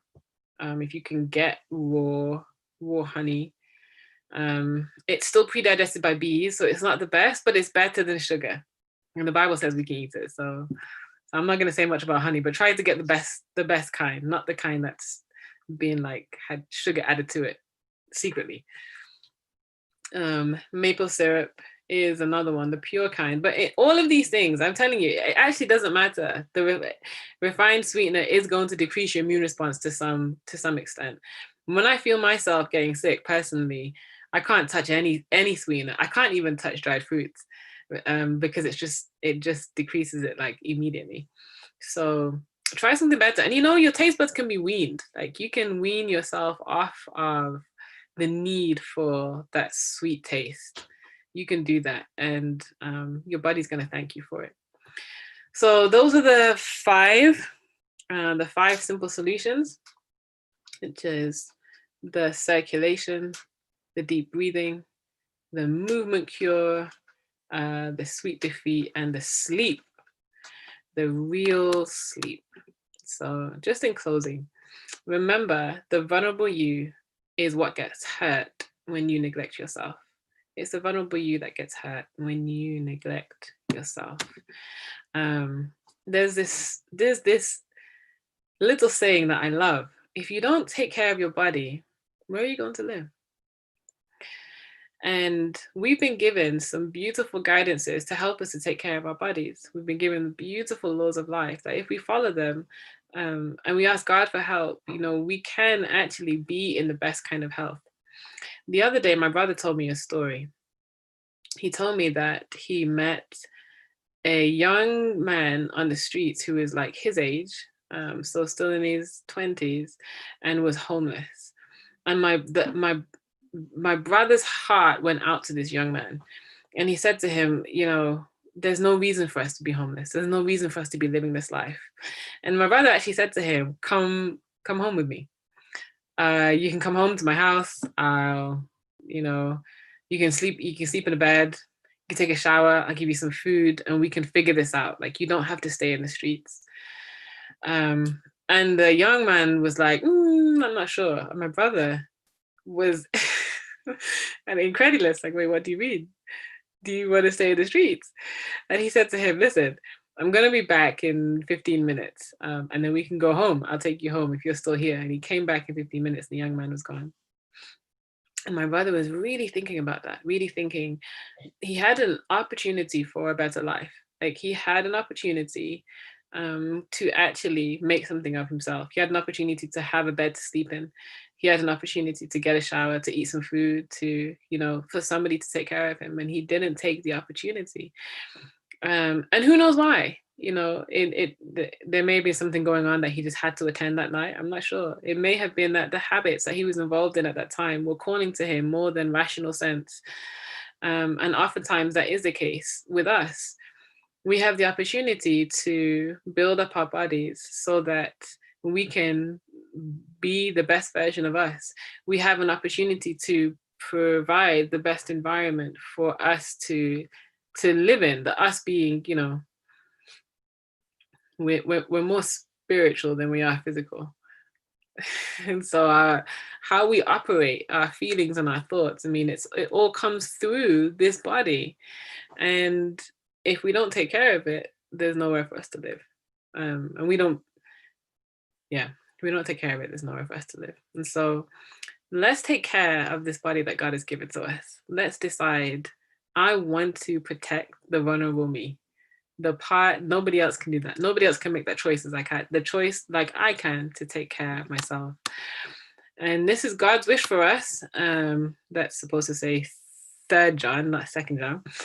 3 John 1 verse 2, beloved, I wish above all things that thou mayest prosper and be in health, even as thy soul prospers. God is saying, as much as I want your soul to prosper, as much as I want you to be connected with me, as much as I want you to think clearly and rationally, you know, the part of you that you can't touch, as much as I want those things, I want you to prosper and be in health physically. And I've given you, God's given to us everything that we need to be in that perfect health if we will just cooperate with him in protecting the vulnerable us. All right, so that's the end of the presentation, and I pray that you were blessed by that.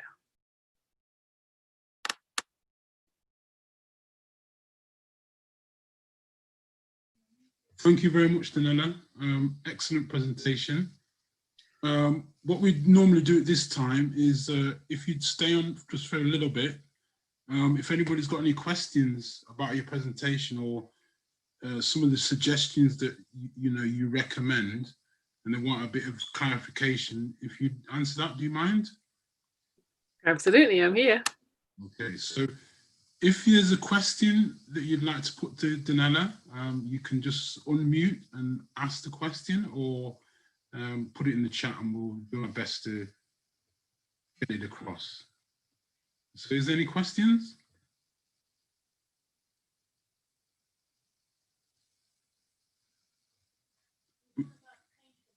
Oh, while people are building up the courage to ask the question, because sometimes it takes a bit of time, somebody said, what about coconut sugar?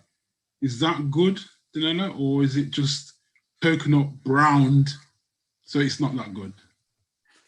All right, there's actually the jury's still out on coconut sugar. I mean, there's different research that's been done on coconut sugar, and the general commercialized version of coconut sugar is still not the best. Although I will say it's better. Anything is going to be better than that standard white refined sugar, so it's better than that. But it still has been quite processed, and so I wouldn't use it in huge amounts if I was going to use it. Yeah. And I'm going to ask you a question as well. Put you on the spot. I know you can take the pressure. If you don't like dates and you don't like honey, is there anything else that you would recommend as a healthy alternative to sugar? So if you don't like dates, now just let me just say something about dates. Like if you blend dates with a little bit of water, it kind of makes like a date paste type syrup. It's a little bit more palatable for people that don't like dates. Okay, but let's say you just don't like dates. There is a new sweetener that's come out, which is called monk fruit, M-O-N-K, monk fruit sweetener. It's kind of expensive, and it's almost zero on the glycemic scale, and it tastes quite sweet. It comes from the monk fruit, and that's one that actually diabetics can use somewhat safely, and that is something that I could say I could recommend from the research that I've done so far. But definitely everything I say, I mean, do research and go and search out for yourself. And then And where would you get that? You can get it online. That's the only place. I think it's more accessible than Americans. It's like since I came back to England, I have found it. We have ordered it from online, but it isn't that accessible. I think it's coming into the shops more now in England than before. I've seen it kind of peeking its head through, but it is kind of a new sweetener. Obviously stevia, I know stevia has like a slight taste behind it, but stevia, you only need a very little bit for it to be sweet, and stevia is not a sweetener at all. It just tricks the tongue into thinking that it's sweet, but it has 0 calories in it. It has no glucose in it. So stevia can actually be used very safely and in tiny amounts when combined with a little bit of another sweetener. You won't get the after bitter taste, and it will really enhance the sweetness of whatever you're eating. So you recommend stevia? I do recommend stevia, yeah, but try and get the one that doesn't have dextrose in it. Like, look at the ingredients. Sometimes it's combined with inulin, that one's okay, but it's combined with dextrose or maltodextrin. Try and stay away from those ones. And what is dextrose? What is that? It's a refined, it comes from corn, like the refining down process of like corn, and a lot of time it's GMO, but it's not the best for us. Okay. And so I'm just going to ask again, is there anybody there that has a burning question that they'd like to put to Danella and challenge her, now is the opportunity for you to do that. We're not going to spend too long. I'll see a hand up there. HPF, is it? I can't pronounce, but I can see your hand. So if you unmute, you can ask your question. Sorry, I got 1 minute. They can't unmute. Okay. You're echoing, Shirley. They can unmute now. Can you try unmuting? Maybe it's more than a question, it's a request. Is okay, it go ahead. To get the presentation in slide form, even if it's a PDF format? Okay. You don't mind if we share your presentation, Danella? No, I'll send it to you. I'll send it to you again because I just updated it just before I went live. Right. So I'll send it to you again. And then so the presentation will be made available. If you contact TTI, we can actually send the presentation to you if you send us your email address. Okay. Thank you. Can I ask a question? Who is that? Who's speaking? Hello, this is Hazel speaking. Hi, Can I Hazel. ask a question? Go ahead. Hi, Danella. Hi, Auntie Hazel. Danella's my niece. I'm so proud of her. Well done, darling. So, Danella, I'm going to ask you a question about rest. Because as you know, I love the sun. And when I live in Spain, I love nothing more than to get my clothes off and to be in my garden and to soak up those vitamin D sun rays. Is that okay? Absolutely. In fact, the best thing to do is try to expose as much of the body to the sun as possible, especially the lower back and the inner thighs are the areas where the absorption of the sun is the most important.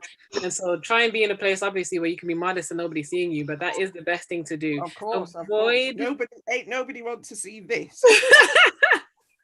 But avoid the hours between 10 and 1, like the really intense hours of the sun. Those are the hours where you could experience some damage. So really between 11 and 1. Try to avoid those hours being a long time in the sun when it's really hot in summer. But other than that, yeah, you're good to go. Get all the sunshine that you can. So can I also now ask my question? Who is speaking? Farai. HP. Okay, go ahead. Danella, you say the best time of sleep is between 10 and 1 a.m. So is it okay to just sleep 3 hours, those beneficial hours, and I can do all of the things? That's a good question. That's a good question. Your body needs time in sleep too. So every hour that you get before midnight is worth more than the hours after midnight. So if you're running short on time and you want to get the best kind of sleep, then yeah, if you say I'm going to sleep between 10 and 2 only because that's only that I have, that's better than sleeping between 2 and 6. But what I would say is try to get, as many hours as possible in terms of try to get up to 7 or 8 hours sleep. I'm not going to say 8 hours exactly because everybody's body is different. Some people can operate perfectly fine in 6 hours and some people need up to 9 hours. So we actually do need more than 3 or 4. But if you're really, like, I can't do anything else, or my job, or there's a circumstance this day, trying to get the hours between 10 and 2 is going to be the most beneficial sleep that you can get in that night. Does that make sense? Yeah, it does. Thanks. Can I ask a question? Yes, go ahead, Grace. Yes. I was speaking to Danella, and we were talking about sugarcane, and I gave a testimony to her, and I was just wondering if we could speak about it, or if you've learned anything more about it, because it has been so beneficial to me. Danella, I wish you I was wondering if you could just elaborate a little bit on that. Absolutely, absolutely, Auntie Grace. Yes, Auntie Grace has a powerful testimony, actually about the juice of sugar cane. So remember that refined sugar, in terms of the sugar that comes from sugar cane, they refine it, they fractionate off all the good stuff, and they just make it white. And you know, it kind of centrifugal process, and the good stuff drops to the bottom. And there are different types of sugar that combine that good stuff back into it, like muscovado sugar. You know, it kind of takes the molasses and puts it back into it, and so it's better than the brown or the white. And molasses is all of that good stuff that settled to the bottom. Now, the pure cane juice that you just get from eating the sugar cane just by itself actually has a lot of benefits.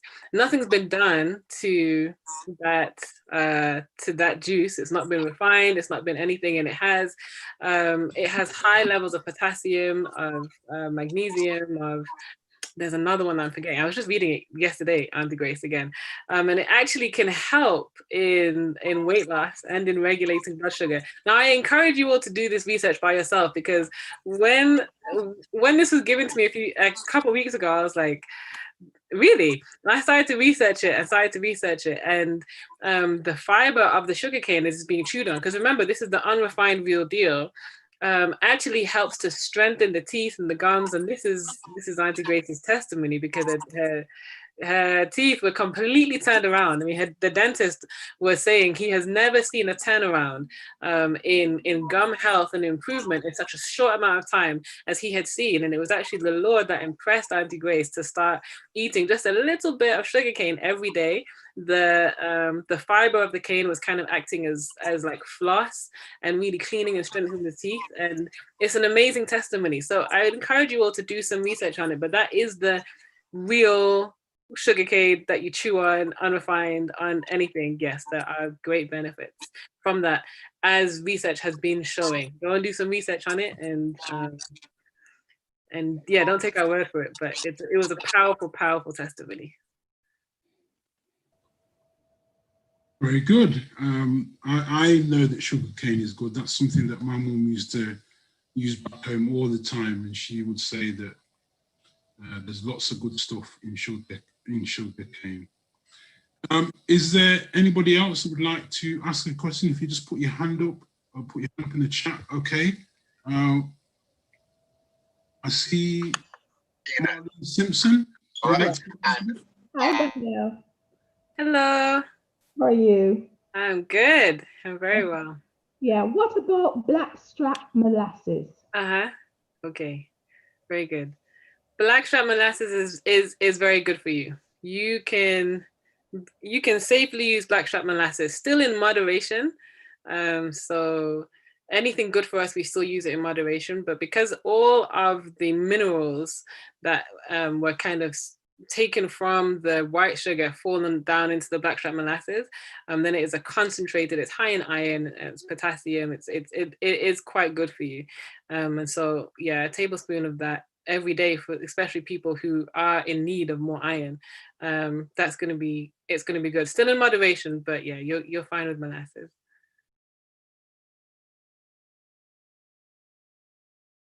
Thank you so much. You're very welcome. I see that there are questions on the chat, actually. Somebody asked a question about agave, and I just want to comment on agave. Not that this presentation was supposed to be about sugar, but I just want to comment on agave. Agave syrup, in general, it has been fractionated. Is that the right word? Just the same as high fructose corn syrup. It's the same process that it goes through, unfortunately. So even though there is a real syrup that comes from a very real cacti-like plant called agave, what they've done to it to make it very sweet, because it's actually only very mildly sweet in its natural state, what they've done to it to make it very sweet is the same process that it goes through for high fructose corn syrup, which is quite detrimental to the health. It spikes the glucose. It's very high in the glycemic index. And so if you're going to use agave, I would really look for the darkest, most unrefined. And because it's kind of so sketchy, I tend to stay away from it. So do some research on it. It's not it's not the best. It's not the worst, but it's not the best. I saw that about agave, and somebody asked about stevia, and I see people messaging me asking me for, yeah, just send me your email address if you would like more. I'll try and contact you. Is there anybody else that would like to ask a question? If you just raise your hand in the chat and we can direct you. Just before you take the other question as well, Edgar, we'd just like to inform our participants that we do have a WhatsApp group. We do have a women and a men WhatsApp group that we share information there and support you during the week with the different challenges that we do. This evening, we will have also a challenge from drawing on some of the things that Danella present. And we will set a challenge in addition to the one that we currently doing or the others. But you know, fresh in our minds, we are doing the lemon challenge, which is not finished yet. So we also will draw on Danella presentation to set you some challenges. Thank you. Okay, just before another question comes to, there's a couple other things I read in the chat. Sorry, I'm just trying to catch up. Were you responding to the one about the Facebook page for training? We're also going to be doing more training at Manor House. Just stay tuned. Manor House are going to be doing a whole lot of things next year. Stay tuned with Manor House. We want to have this information and to be distributed to as many people as possible, so that you can learn how to best take care of yourself, that you can learn how to best help the people around you, so that you can learn the basic principles of health, so that you can incorporate them into your life. There's a lot more than can be put into, you know, a 40-minute presentation. And also, we're going to be making an immune boosting pack as well. So stay tuned for those things. Just check back on our website, which is manorhousehealth.co.uk. And somebody asked a question about, does night work predispose you to more infections? Yes, it does. Yes, it does. One reason why you get paid more for doing night work is because they know it's decreasing your life expectancy, actually. But it very much predisposes you. It turns everything on its head. You can't get the slow wave sleep. You're sleeping in daytime when your natural circadian rhythms are not telling you to sleep, and so your body is completely out of sync. So if you're in night work, you can't get out of it right now. You know, I hope your end goal would be to get out of it as soon as possible. But if you cannot, just be very regular. Be as regular as possible. Turn your night into day and your day into night, literally. Don't try and like shift. And even at weekends, don't try and shift. I know it's difficult, but the body works on regulation. So if you're in night work, yes, you're more predisposed to infections, colds, and flus. So be as regular as possible with everything that you do. Be in a regimented schedule, and that's going to help your body to fight a little bit better. Somebody's just put in the chat, will lemon juice damage my enamel? And we recommend that if you're going to have a bit of lemon juice, that you could use a straw. That way you can have it and not be swishing around your teeth. So that's just a suggestion. Also, it's wise to have your water with your lemon juice as well. So that way you can rinse your mouth out, rinse the acids off your teeth, and you're also getting the benefit of drinking water. That's one time when you can have water with your, well, it's not really food, but it's like using your food as your medicine kind of thing. So yeah, water with your lemon juice. So Danella, yeah, would you like to let us know some secret information about Manor House that could be like an exclusive on TTI? Or are you not able to? Well, the exclusive is stay tuned. No, we want to do some very specific training, especially for people who are wanting to understand this type of message, natural remedies, and helping people to to regain the best version of health. People that are specifically interested in that, we want to put on some training programs, but stay tuned for the dates. It's not going to be this year. We're going to start next year. And like I said, the immune boosting pack is coming. We are in the process of putting it together, which is something that you can purchase and that you can share it with other people. Just simple things to help to boost your immunity and simple tips to keep yourself going. So stay tuned for those. I've put on the website, and I've put the email address too that you can contact me on. I mean, I'm not the only one that's going to see it, but you can contact me on that. And you can also contact Manor House for speaking engagements. If you want more presentations like this one, just contact us, because I've seen some things in this chat about if I'm able to do more presentations. Yeah, you can just contact us at Manor House, and we would love to facilitate those, because this message needs to go, right? That's right. So permit me to ask you, are you happy to come and do another presentation for us? Absolutely. Fantastic. So I'm going to use the opportunity as I can to get an affirmative from you. That's great. Is there any more questions in the chat? Have a question that you'd like to put to Danella before she disappears? Now's the opportunity. Hello, I've got a question. Is that all right? Yes, go ahead. What about if you suffer from insomnia due to menopause, so your sleep pattern is completely messed up? Is there any tips that you can give? Yeah, definitely. Insomnia is helpable. There's help for insomnia. One of the tips that I will give is make your bedroom just your bedroom.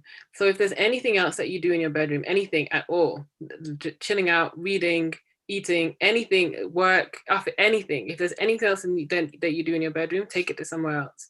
Or make another room your bedroom. If there's already too many associations in your room. That's one thing that they found with insomnia. Helps is people that are struggling with sleep will tend to associate that room with the other things that they're doing as well as sleep, and then they're not able to get to sleep. So that's the first thing. The second thing that I will say, I mean, some of the tips that I made already, and I'm not sure if you're doing it yet or not, but really try to implement those things. So really, if you're already struggling with insomnia, literally 2 hours before you want to be sleeping, no blue light, and nothing that's stimulating, nothing that is going to energize you. So everything that is calming and soothing, and try to focus on de-stressing as well, because one thing that keeps the body awake is the mind that's going. And so sometimes just journaling to get those thoughts out is helpful. Now we do want to, at Manor House, we do want to do a weekend that's specifically focused on rest, sleep, and insomnia. And that actually is scheduled for next year. I can't remember the weekend, but it will be on our calendar as it comes up. So stay tuned for that if that's something you're struggling with. We are wanting to put on a weekend specifically focused on rest and sleep, and giving people some help for insomnia as well. Okay, I've got in the chat, it says, what is your opinion on the flu jab? That's an interesting one, isn't it? Right, well, that is an interesting one. What is my personal opinion on the flu jab? Yes. My personal opinion on all jabs or vaccinations is that they are detrimental to the health of the body. God has given us already good bodily mechanisms to strengthen our immune system, and none of them include injecting into us a sickness or a strain of a sickness or something. It never included that. And so oftentimes, in fact, maybe I shouldn't mention it here, but there have been some reports of some pretty chronic results from taking these jabs and vaccinations that are man-made, and we don't know what's in them, and people have suffered greatly from them. And so the flu jab is made to to kind of inoculate you from getting the flu. It doesn't inoculate everybody, and it keeps changing because the virus keeps changing. But what you can do is put these simple things in place that actually boost your own immune system, and then you've made your own inoculation. And then I know that last week there was the focus on the different remedies. And so just remember that there is, like, you know, a flu shot. There is just natural garlic and cayenne pepper and ginger that are going to help to boost and stimulate the immune system during this time when it's colder weather. And in colder weather, if you protect your extremities, like I said, really, the effect that colder weather has on us is not because it just got cold. It's because of the response that your body is having, because we're not properly cladding our bodies or you know, strengthening our bodies to deal with it. And then lots more people are getting sick because they're not strengthening their bodies. And so there's a lot more of the virus everywhere. So that's kind of what happens. But if you just focus on the 5 simple steps that I talked about today, you'll find that you'll be pretty well inoculated and you won't have to take those man-made vaccinations. But that is definitely Danella Taylor's personal opinion. Right. I've also got somebody saying, what about tinnitus, yellow fever, and all these childhood vaccinations? Yeah. If you just my advice would be for you to research Yeah. into vaccinations. Yeah, that's my advice. And I do think you've addressed that in the beginning, Danella. So I'm not sure if there's any need for you to go back over it. Edgar? Yes, I'm here. I've got here.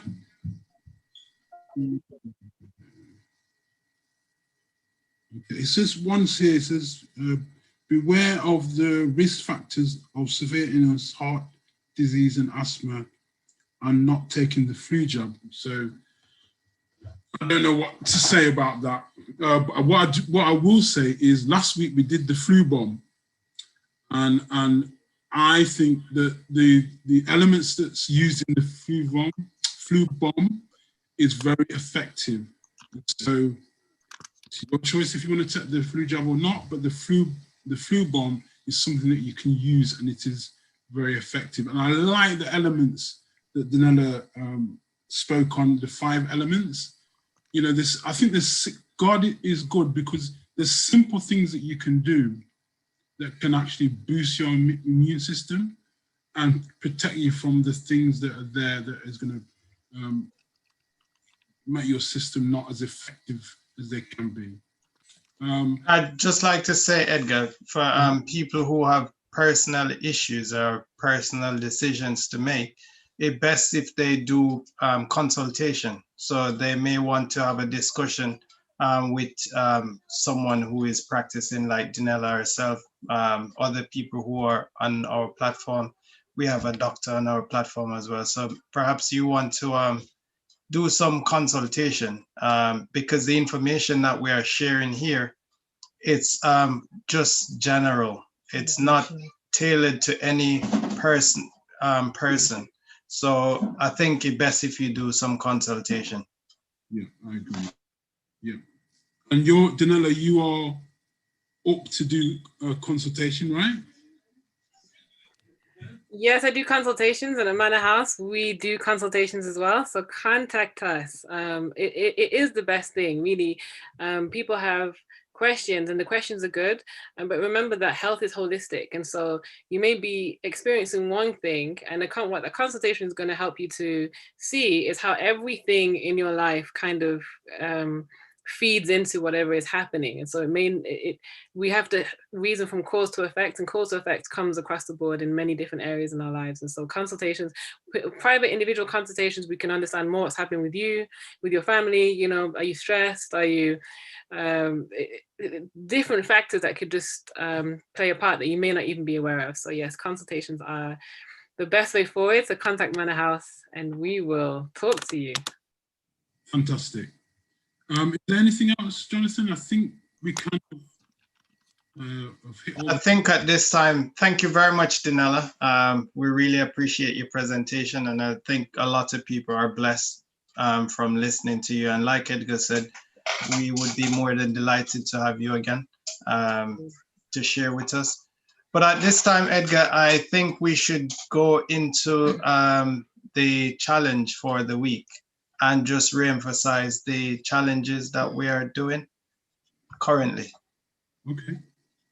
So who's doing this? So I will call on Charlene and Sharon. Hello, everyone. It's me again. I'm actually on my rebounder right now, bouncing away. But the challenge for this week is a continuation of last week, as we said. It is the 13-day lemon challenge with 49 lemons, but we appreciate not everybody can do that. So we've picked up from what Danella was saying about the need for sleep. So there's two challenges we're picking out of that. One is to try and make sure that you go to bed before 10 o'clock. Or the thing is, the good sleep is between 10 and 1. And as Danella said, you don't want to be just trying to make yourself sleep at 10. So if you can get into bed before 10 and sleep, and then get the best of your sleep. And the second one, Shirley? Phones? Yes. Oh, sorry. Sorry. The next one will be the phones. So no phones in your bed when you are going to sleep. So although you're in the bed for about 10, no phones. Hopefully that's okay, and that's a good challenge for everybody. I hope. It's definitely a challenge for me. Okay, but it's a challenge, but it's a good one. Yeah. We'll see how we get on in the a challenge for all of us. That's right. That's right, Joan. We'll see how you get on next week. Hopefully we can have some positive testimonies next week. Someone was asking about the recipe for the flu bomb. I'm on my phone at the moment, so I can't pull it off right now, but they are all on last week's presentation, unless someone's got it on their device and they can drop it in the chat. Can you just repeat the challenges again, please? A continuation of the lemon challenge. No phones in your bed. And you're really doing this one to me, Edgar. Okay. And get to bed before 10 o'clock. Oh, right. I hope you do it. Just to say as well, if people miss out on today's presentation, they can always go to TTI. We do have a YouTube channel. You can go there. It's True Temperance International. You can go there and you can watch the videos. You can watch previous videos that programs. There's some series on there, such as Strongman, Weakman. That series done by Jason. You can go there, you can catch up on that. Please do like and do share. Like Danella said, we are trying to get the word out. I just want to read this. I really appreciate good testimonies. So this one came and it was in the chat, and I want to read it because I'm so impressed by it. It says, previously, I had a lot of problems with my right eye, having severe pains with the feeling of gravel in my eyes. Remember I mentioned before, I put lemon in people's eyes and they said they could feel gravel. So this woman says that she could feel gravel in her eyes. Eventually, I ended up in A&E. I was referred to the eye clinic and given a course of antibiotics and eye drops, which I didn't use. I learned of lemon in the eyes on a medical missionary course.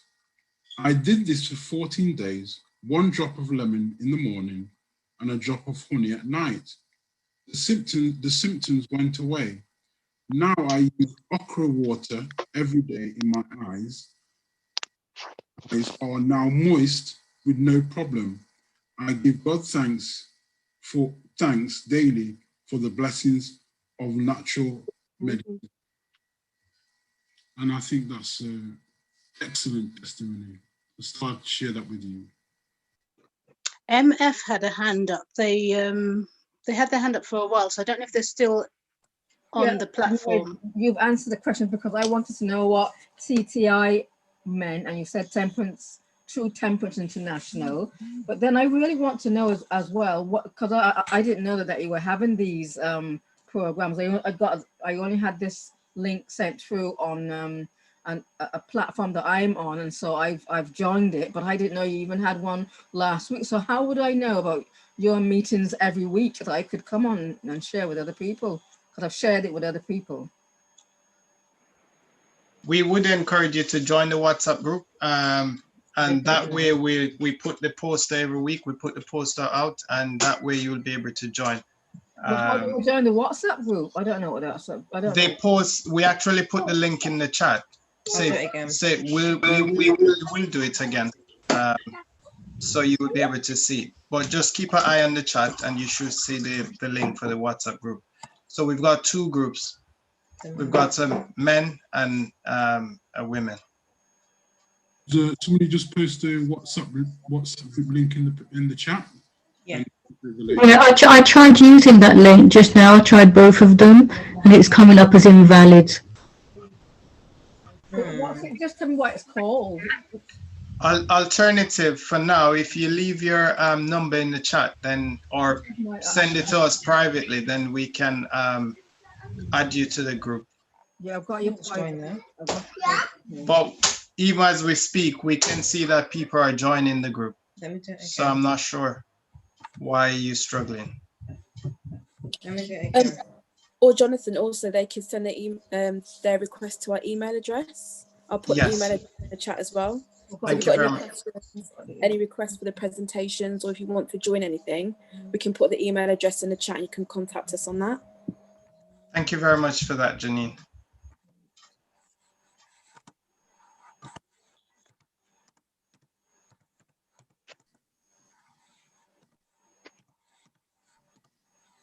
Edgar, over to you. Well, I think unless anybody's got any more questions, I think we're about the end of our inquiries. You can, if you'd like to hello to us, you can unmute and say hello. Tell us where you're coming from. We will be back next week at 3 p.m. But before that, if anyone would like to say something to the group or say something encouraging, we're here and we're listening and we're ready to take your comments. And just to reiterate again, the challenge is to carry on doing the lemons next week. And also, this is a good one to get to bed before 10 o'clock. And no, Shirley, no mobile phones in the bedroom. Aaron, no mobiles in the bedroom. We're setting this challenge, so this challenge is for all the TTI members as well. Jonathan, I'm talking to you too. You know I'm sleeping 10 o'clock, right? You're 100% right, Edgar. On occasion, I will get a phone call from Edgar, right? Very funny. 10 o'clock. This is a challenge for all TTI members. No phone in the bedroom after 10 o'clock. And so really you need it to be before 10 o'clock so you can get to sleep at 10 o'clock or very close to it. So I'm saying it clearly, it's on the screen so everybody knows. And we're challenging everybody to follow suit. Thank you very much, Edgar, for the challenge. Thank you. Thank you